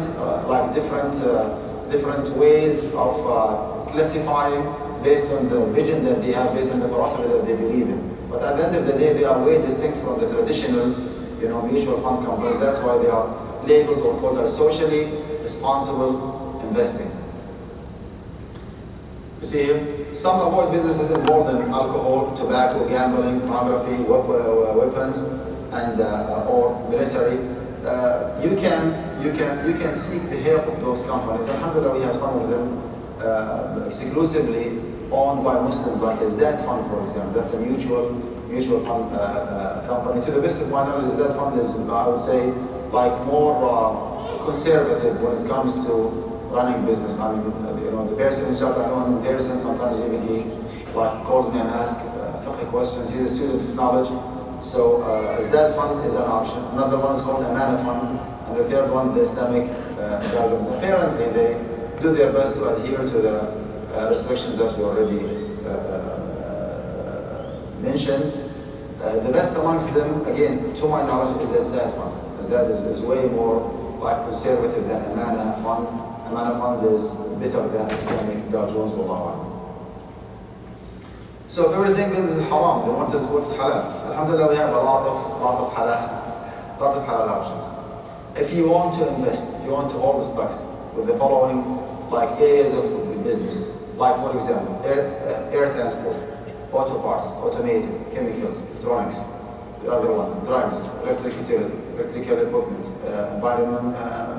environmental, heavy trucks, home building, and the list goes on and on. Power, property management, water utility, wireless networking, telecommunication services, pipeline, LP, medical service. Alhamdulillah, we have a tremendous, a long list of halal options for you. Any stock belongs to any of these companies, most probably by default, it's a halal one unless otherwise called. Again, if you are looking for a pure halal, 100% halal stock, then you are wasting your time. There is nothing called pure halal stocks. Even if you go back to the Muslim world and trade or have business there, the haram is still there. It is unavoidable when it comes to holding stocks. Investing in a 401k plan. Usually you have a variety of options. Sometimes you have more to say, and sometimes you do not have. It depends on the state, it depends on the company, it depends on the employer policy, the investment company policy. Again, it varies. But generally speaking, they give you option one, which is a stable value fund. Stable value fund is a kind of CD or a certified deposit in which you deposit money and you get interest. This is not an option. It's an interest-bearing loan. Usually they give you a very small percentage of interest. That's why they call it a stable value. There is no risk. It is a guaranteed investment with the investment company, but Islamically speaking, it's not an option because that's an interest-bearing loan. Another option is called the balanced fund. Balanced fund is 50-50. 50 stocks, percent stock, 50 bonds. We said many times that bonds are not an option. Because of the high percentage of bonds, then this option is not a halal one for you. So number 1 and 2, not an options. The options are exclusive stock fund. I mean, purely you invest in, you make sure that your 401k the money is invested in pure stocks within the limits that you already discussed. It could be international stock fund, doesn't make a difference whether you invest in the US or abroad. And sometimes they limit you to the stocks of the company that you work for. Okay, which is again, from a fiqh perspective, does not make any difference. If you analyze those 3 different options, they belong to one category, which is pure actual stocks belong to halal business. This is the only option for you. Stay away from the derivatives and the CDS and the CDO and the futures and the options. All these financial instruments have been created recently in the last, I would say, 30 or 40 years here in the US and some other European countries. After analyzing them, it is really obvious and clear that dealing with them is not halal whatsoever, because they do not reflect an actual commodity or good or otherwise actual service provided. They are just sort of insurance and gambling in which Muslims are prohibited from dealing with. When it comes to 529 for the education fuel plan, I want you to remember that the main topic is financial stability for the Muslim community. So part of it is to make sure that you have enough or sufficient fund for your kids whenever they grow up and they want to go to college, that you have sufficient fund for them. When it comes to the 529, it's the same concept. You have to make sure that you invest only exclusively in stocks that belong to halal business. It might reduce the profitability of this kind of investment, but again, you stay in the safe side. You just have a peace of mind when it comes to your relationship with Allah subhanahu wa ta'ala, which is the most important thing to worry about. Student loans. We have discussed this issue extensively in our Fiqh Council, the Assembly of Muslim Jurists of America, 2 or 3 years ago. And just a background, student loans here in the US have two different kinds, the subsidized one and the unsubsidized one. Subsidized one is a loan that is given based on financial need. You have to prove that you are financially eligible, then you can get a subsidized loan. It's an interest-free, apparently it's an interest-free one. I mean, technically speaking, it's not. I mean, the interest is there. But they say that the government is the one who is paying the interest on your behalf. The government is the one who is lending you the money, and the lender himself, the government, is the one who is paying interest. Because subhanAllah, you call it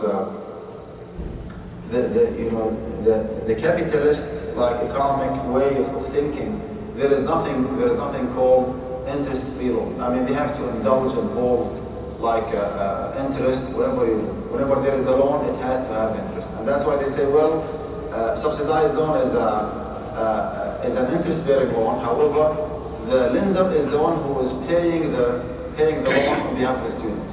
From a fiqh point of view, there is no loan. If I'm borrowing money from someone and the lender himself is the one who is paying the interest, to himself, it doesn't make any sense. So subsidized loan is an interest-free loan, but the trick here, the glitch here is that they give you a grace period after the graduation, usually 6 to 9 months, in which you have to pay the loan in full. If you defaulted, then they start calculating riba, interest against you, since the time in which the loan has been issued or given to you. Now, this is one kind of student loan, and the other one is the unsubsidized one. Unsubsidized one is given. 9:30 Salah. The Iqamah is 9:30. Iqamah. Okay. So we continue after We will that. make Azan 9:25. Which is given to anyone. I mean, it's not affiliated with you don't have to be financially in need to be eligible for unsubsidized loan. You can apply for it regardless of your financial status. Subsidized loan is halal and not halal. It is halal and haram at the same time. Halal because there is a need for it. That's confusing, right? And haram because it has that minute or stipulation or condition that in case of default, then you have to agree to pay interest to the federal government. However, this kind of haram, this prohibited minute or not option, prohibited condition in the contract is not enough to prohibit the whole transaction, because it could be easily avoided. I mean, if you make sure that you pay on time, periodically, you finish the whole. You pay off the whole, debt or loan before the end of the grace period, then you can have a subsidized loan without paying interest. Now, just a reminder, I'm representing Al-Qudha University, and this presentation is just a sample of what we offer in this university. For those who are interested in learning more, please visit our website, Al-Qudha University.org. We have some flyers outside. If you want to join us and give it a try, enroll in 1 or 2 courses. We have transaction, and we have 2 different levels. Transaction 1, which is the basic fundamental levels of explanation of the basics of Islamic transactions, and the second one is Islamic finance that touches on those issues, along with the Islamic mortgage companies here in the US, with some discussion about those companies. I was saying that unsubsidized loan is given to whomever applies for it, and it is an interest-bearing loan from day one. Long story short, Muslim students should go in order. Before just jumping to unsubsidized loan, Muslim student has to do his or her best to avoid student loans, whether it is a subsidized one or unsubsidized one? Obviously, the unsubsidized one is more prohibited than the subsidized one because again, it's an interest-bearing loan from day one. What are the options that our students have? They have financially, they have scholarship, they have work study. They can reduce the number of the credit hours they are taking. And then if there is no way not to go with a subsidized loan, with the student loan, then they can start with a subsidized loan because it is less prohibited than the unsubsidized one. But the question here, what if we have this scenario, this scenario, someone ran out of all options. Even the subsidized loan is not enough. Someone is pursuing a degree in the School of Medicine, for example, which she has to pay maybe $60,000 sometimes to $100,000 per year. Okay, they get stuck in the middle. Either just to drop, the college and work in any any low class work, to put it this way, or otherwise to take an unsubsidized loan. We discussed this issue in our council, and we found the following. Long story short, as they say, that higher education in the U.S. is a legitimate need. I mean, we need to be educated. We need to be a part of the society. We need to be a part of any decision-making process. This is the land of education. This is the country of education. People are coming from all over the world to get degrees from the U.S. So it doesn't make any sense for us Muslims living in the U.S. to be deprived from pursuing degrees and even high degrees. It's number one. Number two, if we do believe, which is the case obviously, that higher education is a legitimate need, then if it could be sponsored or financed Islamically, that is fine. But if not, and the only option we are left with is the unsubsidized loan, then it could be permitted only and only exclusively as needed. When someone is running out of options, then he or she can take unsubsidized loan. This is not a personal fatwa issued by me. This is what we concluded in our council. We found out that the traditional definition of ضرورة or necessity, which is بلوغ الإنسان حدا إن لم يتناول الممنوع هلك أو قار, reaching a situation in which refraining from taking or using what is prohibited ruins one's life, or most likely causes so, is not the only definition that we have in the traditional and the classical fiqh. We found another definition which is very reasonable and makes a lot of sense. What is the definition of الضرورة? الضرورة قالوا ما يلحق المكلف ضرر بتركه ولا يقوم غيره مقامه. Necessity could be defined as what lacking it causes harm. What lacking it causes harm. Lacking higher education in the U.S. for Muslims in the U.S. causes harm. Do you agree with that? So it is a legitimate need. Okay? And in some few cases it could not be achieved. I mean, this need could not be satisfied without having unsubsidized. Again, I mean, if a student runs out of all options, I mean, scholarships are not available or not sufficient, financial aid, work study with the college reducing the number of the credit hours, I mean, all options are not there or are not enough. And he found himself just getting stuck with this option, either to drop the college, pursuing a degree, or to take an unsubsidized loan. In this particular case, take an unsubsidized loan. If the subsidized one is not enough, would be permitted based on this definition. Necessity is what lacking it causes harm, lacking like higher education or pursuing degrees, and has no alternative. If there is an alternative, then you cannot go it. Someone might say, well, then borrowing to buy a house is a halal. No, it's not, because the alternative is there. You can just rent a house. You see. But when it comes to pursuing a degree or getting a degree, there is no alternative. It's either or. Okay, either you drop the college or take unsubsidized loan. Only for those people who cannot afford it without having a subsidized loan for them, it is permissible. Obviously, I mean, it took us like a long debate within our organization, but when it came to voting for this decision, alhamdulillah, the vast majority voted for it. Again, we have to go in order. I mean, I'm not encouraging our kids or our students to jump to the unsubsidized loan. It's really unfortunate to say that borrowing became just a lifestyle. Believe it or not, millions of dollars are just returned unclaimed by students back to the federal government because no one is applying for financial aid or for scholarships. So our kids are extremely lazy. They just, they do not even want to spend some time to search for halal alternative. They just jump to the unsubsidized one. So only and only if someone is really running out of options, no sufficient fund, no scholarships, no financial aid, to work study, subsidized loan is not enough, and the only option for him or her to get unsubsidized loan based on this fatwa, then it becomes permissible.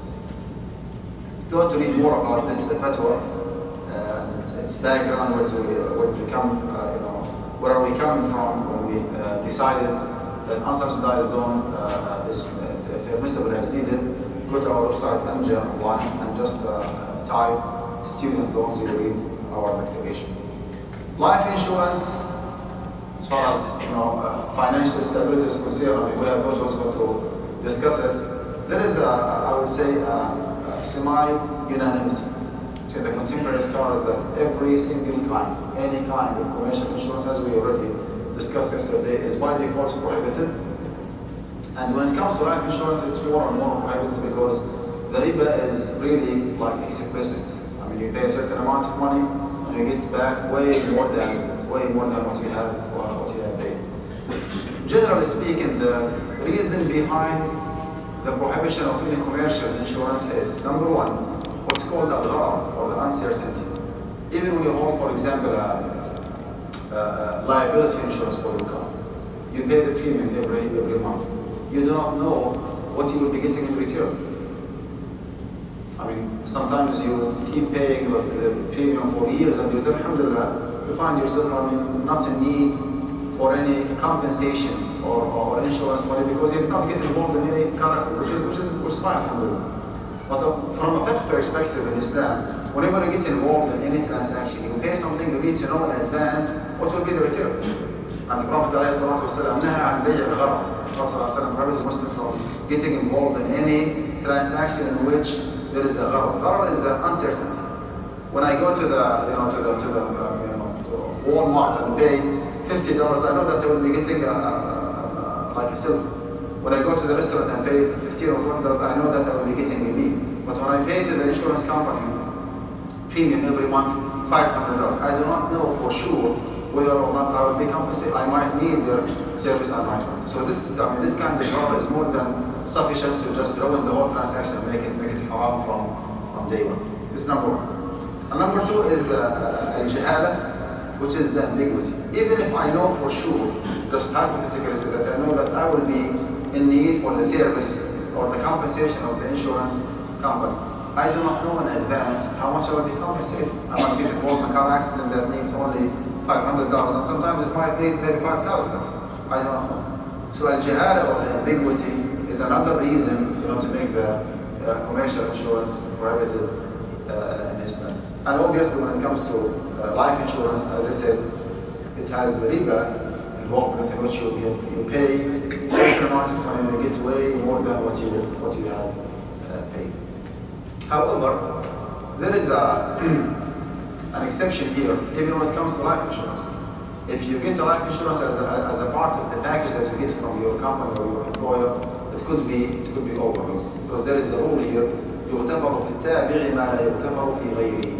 Avoid transaction could be overlooked if it is included with a valid one. When you sign a contract, employment contract with your company, you are not buying insurance. I mean, it's an employment agreement. Okay, you put 8 hours, you provide a certain service, certain like expertise, and you get compensated. A part of the compensation, in addition to the salary that you take, in addition to the bonus, in addition to the 2 weeks paid vacation, whatever, a part of the package is the life insurance. So the life insurance is included in a valid agreement. That's why it could be overlooked based on this qaida or this fiqh rule, which is يغتفر بالتابع ما لا يغتفر في غيره. Void transaction could be overlooked or permitted if it is included in a valid one. You are not the one who is approaching the insurance company and buying. I mean, this is the job of the employer. He gives you a package. Part of the package is the life insurance. It could be permitted. Any other kind of insurance could be permitted as needed, whether the need is a legal one or a personal one. Can you have health insurance? Well, obviously you can. Even if you do not have it through your employer, you can buy private health insurance because healthcare in the US is unaffordable for the vast majority of people. I mean, there is a desperate need for for it. Allah forbids if you stay in the hospital for a few days, sometimes you receive a bill of maybe hundreds of thousands of dollars. And subhanAllah, it did happen. I know some people who stayed in the hospital for 1 week for a surgery or whatever, and they received like an invoice. It was ridiculous, $150,000, $200,000. I mean, do you expect me, to pay $150,000 for 1 week stay in the army? Again, it is unaffordable. So having it is very legitimate. Business insurance, if you are like a medical doctor, like a physician, is it okay for you to have business insurance? Yes. If you get lost suited by one of your clients, you might lose your license. You might lose, all what you have done in the past. Liability insurance, obviously. House insurance for flood in a flood zone area. If you live in a flood zone area, we think that you need to have an insurance for your house, you can go for it. Roadside assistance could be permitted, and on and on. The bottom line here is that the default rule of the commercial insurance is prohibited unless there is a need, and you know your need more than anybody else. If you are in need for a certain kind of insurance, go ahead and buy it, as long as you are away from the life insurance. When it comes to the governmental insurance, it's different. It's not a commercial one to start with. So to benefit from the Social Security or the supplemental social income, they call it sometimes SSI for those who have disability or whatever, or Medicaid, Medicare, all these different kinds of insurance are to start with, not a commercial ones, and that's why they are permitted. This is what I have regarding this topic, financial stability for Muslim family in the US.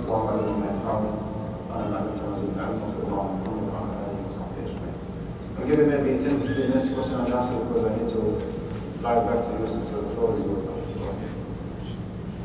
Start from the right here. From the right. I'm not doing fundraising by the way, so go ahead. Assalamu alaikum. Jazakallah khair, Sheikh. When it comes, maybe you answered this question, but we were not here at the full seminar. When it comes to the owner of the land or the house offering owner finance, is it permissible to take advantage of that? Even though there would be obviously a clause that you have to pay interest, but for the same owner. And the other part of the question, the construction company is the one who's financing for the house. not the construction, like the bank owned the house. Yes. If, like foreclosed houses, yes. After the financial, yes. I did issue a fatwa, and some of our members in the fatwa committee agree, and some of them disagree. But what I believe in is that if the house is owned and financed by the same entity, there is no interest involved, even if you have to sign a loan contract, because the loan contract is just an element. It's not meant by itself. It's just a way to proceed or to process the transaction, because banks are not authorized to buy and sell houses, and they want to sell the contract to Freddie Mac and just liquidate the money. So to my knowledge, yes, if the foreclosed house is owned and financed by the same entity, by the same bank, you can go for it. It is halal.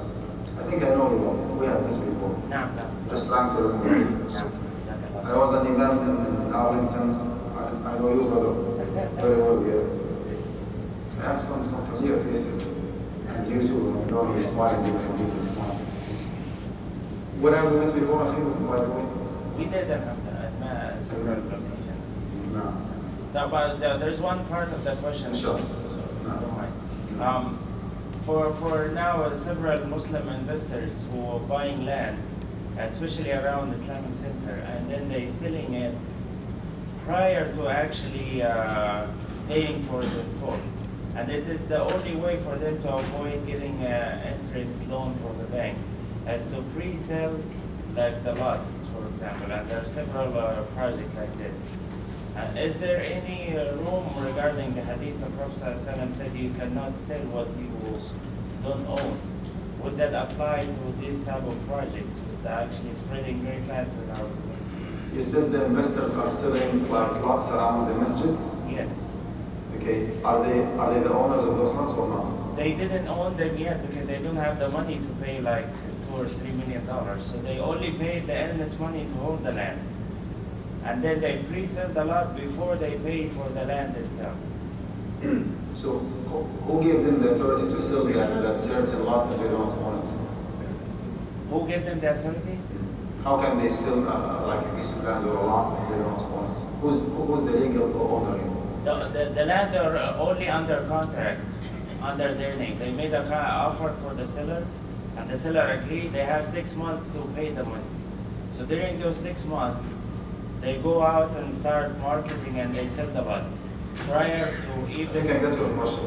طيب, do you mind if I ask you a question? Yes. If I buy your car for $5,000 and you sign a sale contract, but I did not pay you, okay? So I owe you $5,000. Yes. After signing the contract, who is the owner of the car? Me. Okay? But I'm in debt with five. I mean, I owe you $5,000. But when it comes to the legal ownership, who is the owner of the car? That's me. Do I have the right to sell it to somebody else for $6,000 or $4,000 or $5,000 or not? I do, right? Because legally speaking, I'm the owner. So the fact that the car is not paid in full does not necessarily mean that I'm not the owner. Ownership is different than from the fact that I'm in debt in a law. If you agree with me, I think it is the same scenario. I mean, those investors, those Muslim or non-Muslim investors, regardless, they are the owners of those lots. I mean, they buy them, they close on them, they sign a contract, but they did not pay the price of those lots in full, which is fine. If I may interrupt, Yeah, the only thing is that they don't have the deed, the title on their hand yet. Right. They only made the offer, and the land is under contract. So they owe the money, but they What don't do you have mean the by title. under contract? I just made you the offer and you agreed, and then I will pay you in 6 months, but I don't have the title on my hand of the land yet. So that I'm not the owner of the land. Do this, since if the first owner, does it still take the interest in that time frame period? The 6 months, if it's supposed. I'm just still finding out. I mean, who is the legal owner on the time in which that lot is sold? I mean, who gave the authority of that investor to sell it if he is not the owner? I mean, if someone is authorized by law to sell a piece of land by law, because the ownership, as you know, is not well defined in Sharia. I mean, it goes with the custom, with the traditions, with the rules, with the regulations of that particular society. So, if I'm authorized to sell legally and to give or to release the title to someone else, it means that by default I'm the owner. So, honestly, I do not see. I see your concern, but it does not exist because those people are the owners of that property. No, sorry, on the same one, they are not owners, because what will happen on senior, suppose if they are not able to pay the money in 6 months, then the owner that had sold it, he has the right to take the land back. That is why the owner that was selling it on the contract, he is still the owner. Can I ask you a question? Yes. If I buy a house with a conventional mortgage company Okay. and do the closing, Yes. after the closing, who is the owner of the house? You. Me. On the title, you, but also the bank is also on it. Yes. Who's the owner of the house? It's me, right? And the bank actually is putting his name on the title as a lien holder. Lien holder is way different than owner. I'm the owner, and the bank is still putting his name on the title as a lien holder. It's just a way to secure his. Just a way to secure his fund. Let me interrupt over there. No, That one, you are not the owner. let me finish. The Bank of Al-Karim is putting his name on the title or the lien as a lien holder. Yes. That's called a rahan. Okay. So in case of default, the bank would like repossess the property and just get his house back. Now the fact that he is a rahan or the mortgagee does not mean that I'm not the owner. I'm still the owner. But in that Isn't it the same scenario when it comes No, to no, the... in this case, what happens is, suppose you are buying the house from me, and one bank has given you the money to pay me, and once you have paid me, you still owe the bank the money. So that's why the bank is on the lien. But you have given me the money completely because by taking the mortgage. That is why I am transferring the title to you, in the case that you have just mentioned. But now, you have told me that you are buying my land, after 6 months you'll pay me. And there's a contract, we have an agreement, after 6 months, if you don't pay, your deposit will be gone, or I may give the deposit from the agreement. So what they do is an offer, it's not a sale contract? It's not a sale. It's an offer.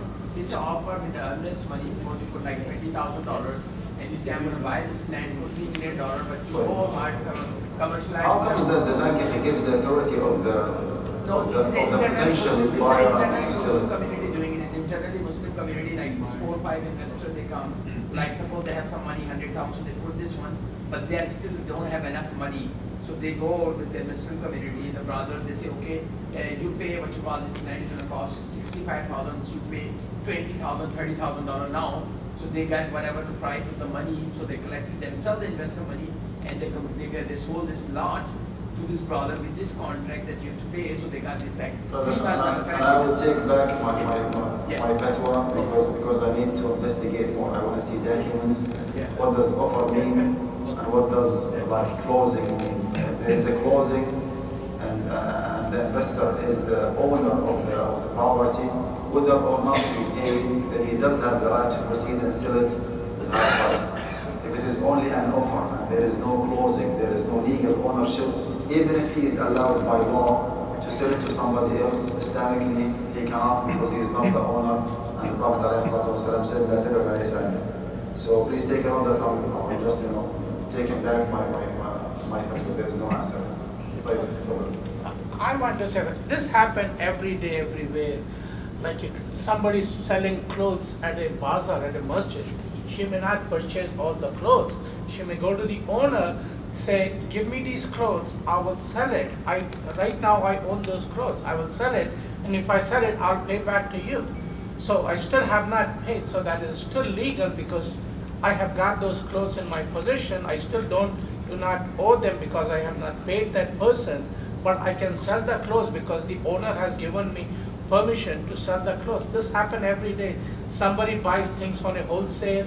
A car dealer, he may not own the car. He will get the car from the other company. I get your point. Here is the answer.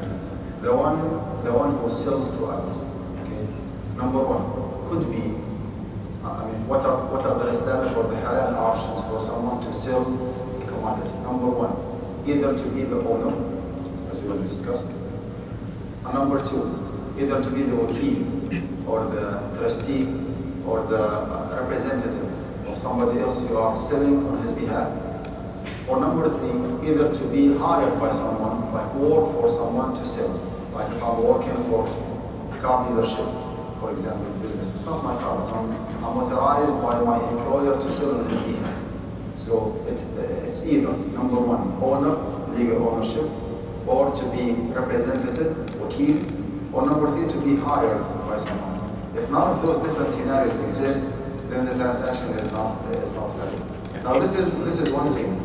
The other thing that we need to pay attention to is that whether or not there is a legal ownership, this needs more investigation. Again, I need to see documents. Who is the owner? Who authorized him to sell? Did he pay for it? Did he make a closing?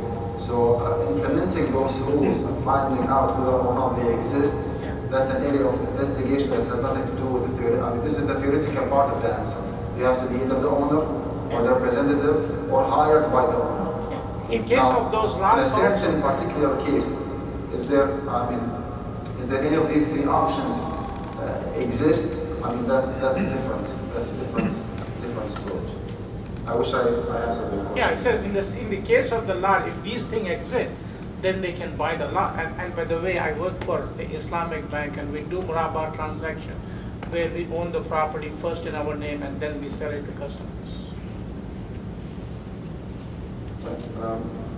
Again, when it comes to your question, no answer. Yes, sir. Question is, earlier you mentioned it's halal to take the insurance policy offered by the company. There is twofold in this. There is accepting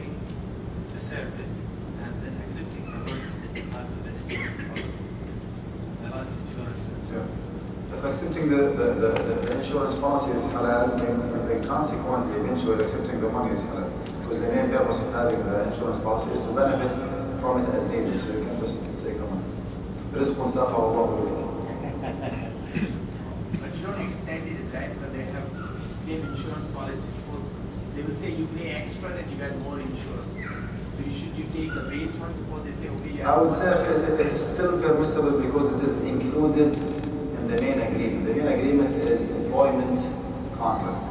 See? And whatever you take is just a part of the package. So you can make it half of the just take it easy. No. This is a follow-up question to the recent question. This actual scenario happened to me with my own particular job. And I went to the local imam at the time, and his answer was, do you have an option to decline that offer, or do you not? And his reasoning was, since you have to sign a piece of paper accepting it or declining that offer, you should decline it. And I would say you should accept it. You should accept it. Again, the life insurance does not initiate by you. You are not this the was one. actually was not a life. This was a disability / No, go ahead. If you still have a chance to take it, go ahead and take it. Because it is included in the package that you are receiving from your employer. So I doubt the correctness of the answer. It is Allah.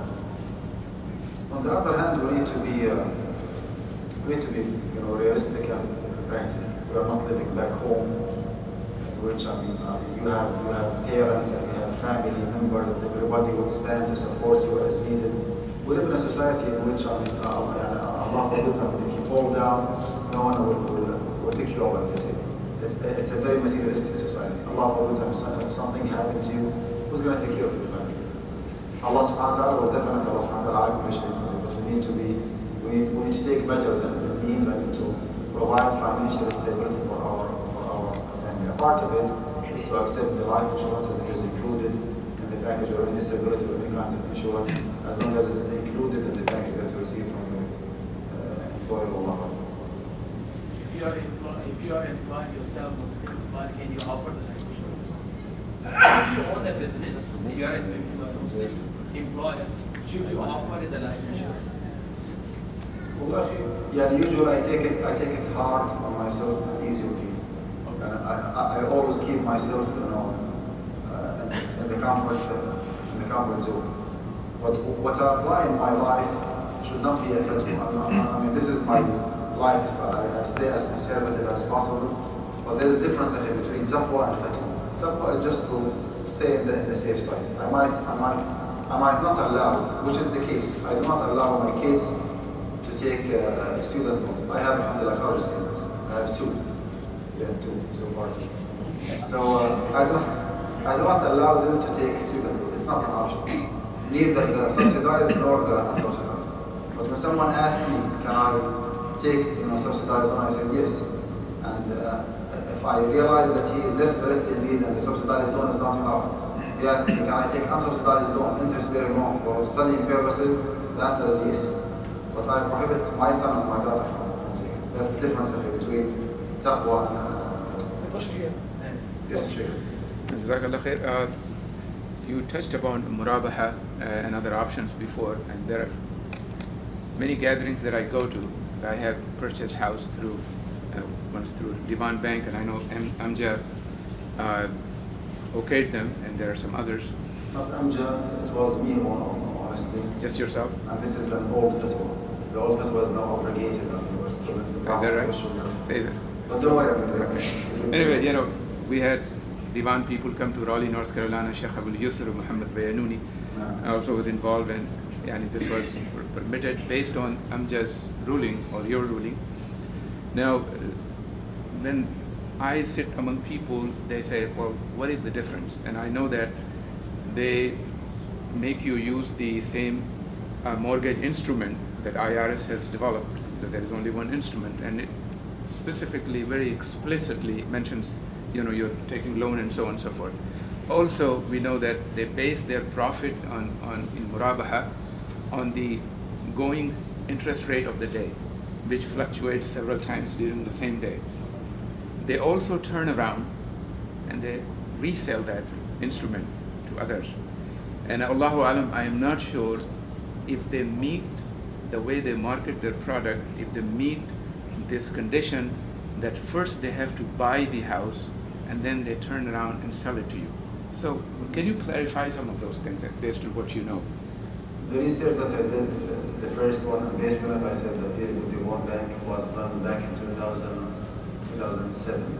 Now, alhamdulillah, 2014, I did the same research one more time, but alhamdulillah, with more experience, with more depth, with more English proficiency, I would say, with more understanding of the reality of the rules and the regulations of mortgage business in the US. And that's why my research paper is ready. But Amjad told me, put it on hold until we had a meeting for the Fatwa Committee. Inshallah, the Fatwa Committee will be meeting physically in September 15th. Inshallah, just maybe less than 1 month from now, and we'll come up with a collective fatwa regarding all these companies, including Islamic University Islamic Financial. Islamic. I did study them in full. I have like too many copies from their contracts. I don't ask for the money. People ask me and they send me a copy. Sheikh, would you please find out? So I have all these copies. I studied them. I even hired someone who has a finance degree from the US, but he's in the business in the what do you call it,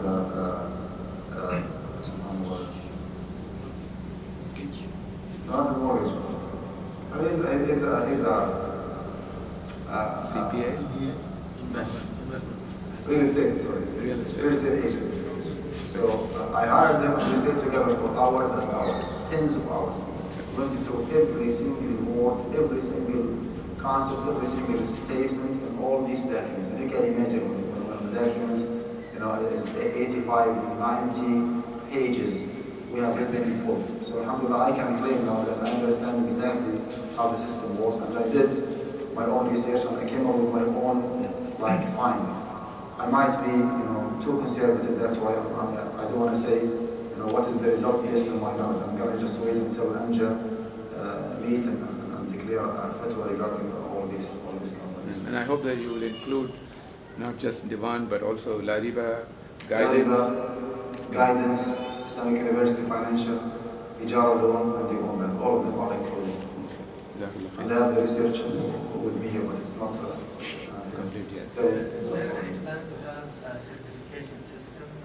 Because what's happening is this is a big economically valuable sector, so anybody can claim anything. So is there, are they planning to have certification like a halal food stamp, halal stamp for food and so on? Maybe this fatwa inshallah that will be issued toward the end of September will be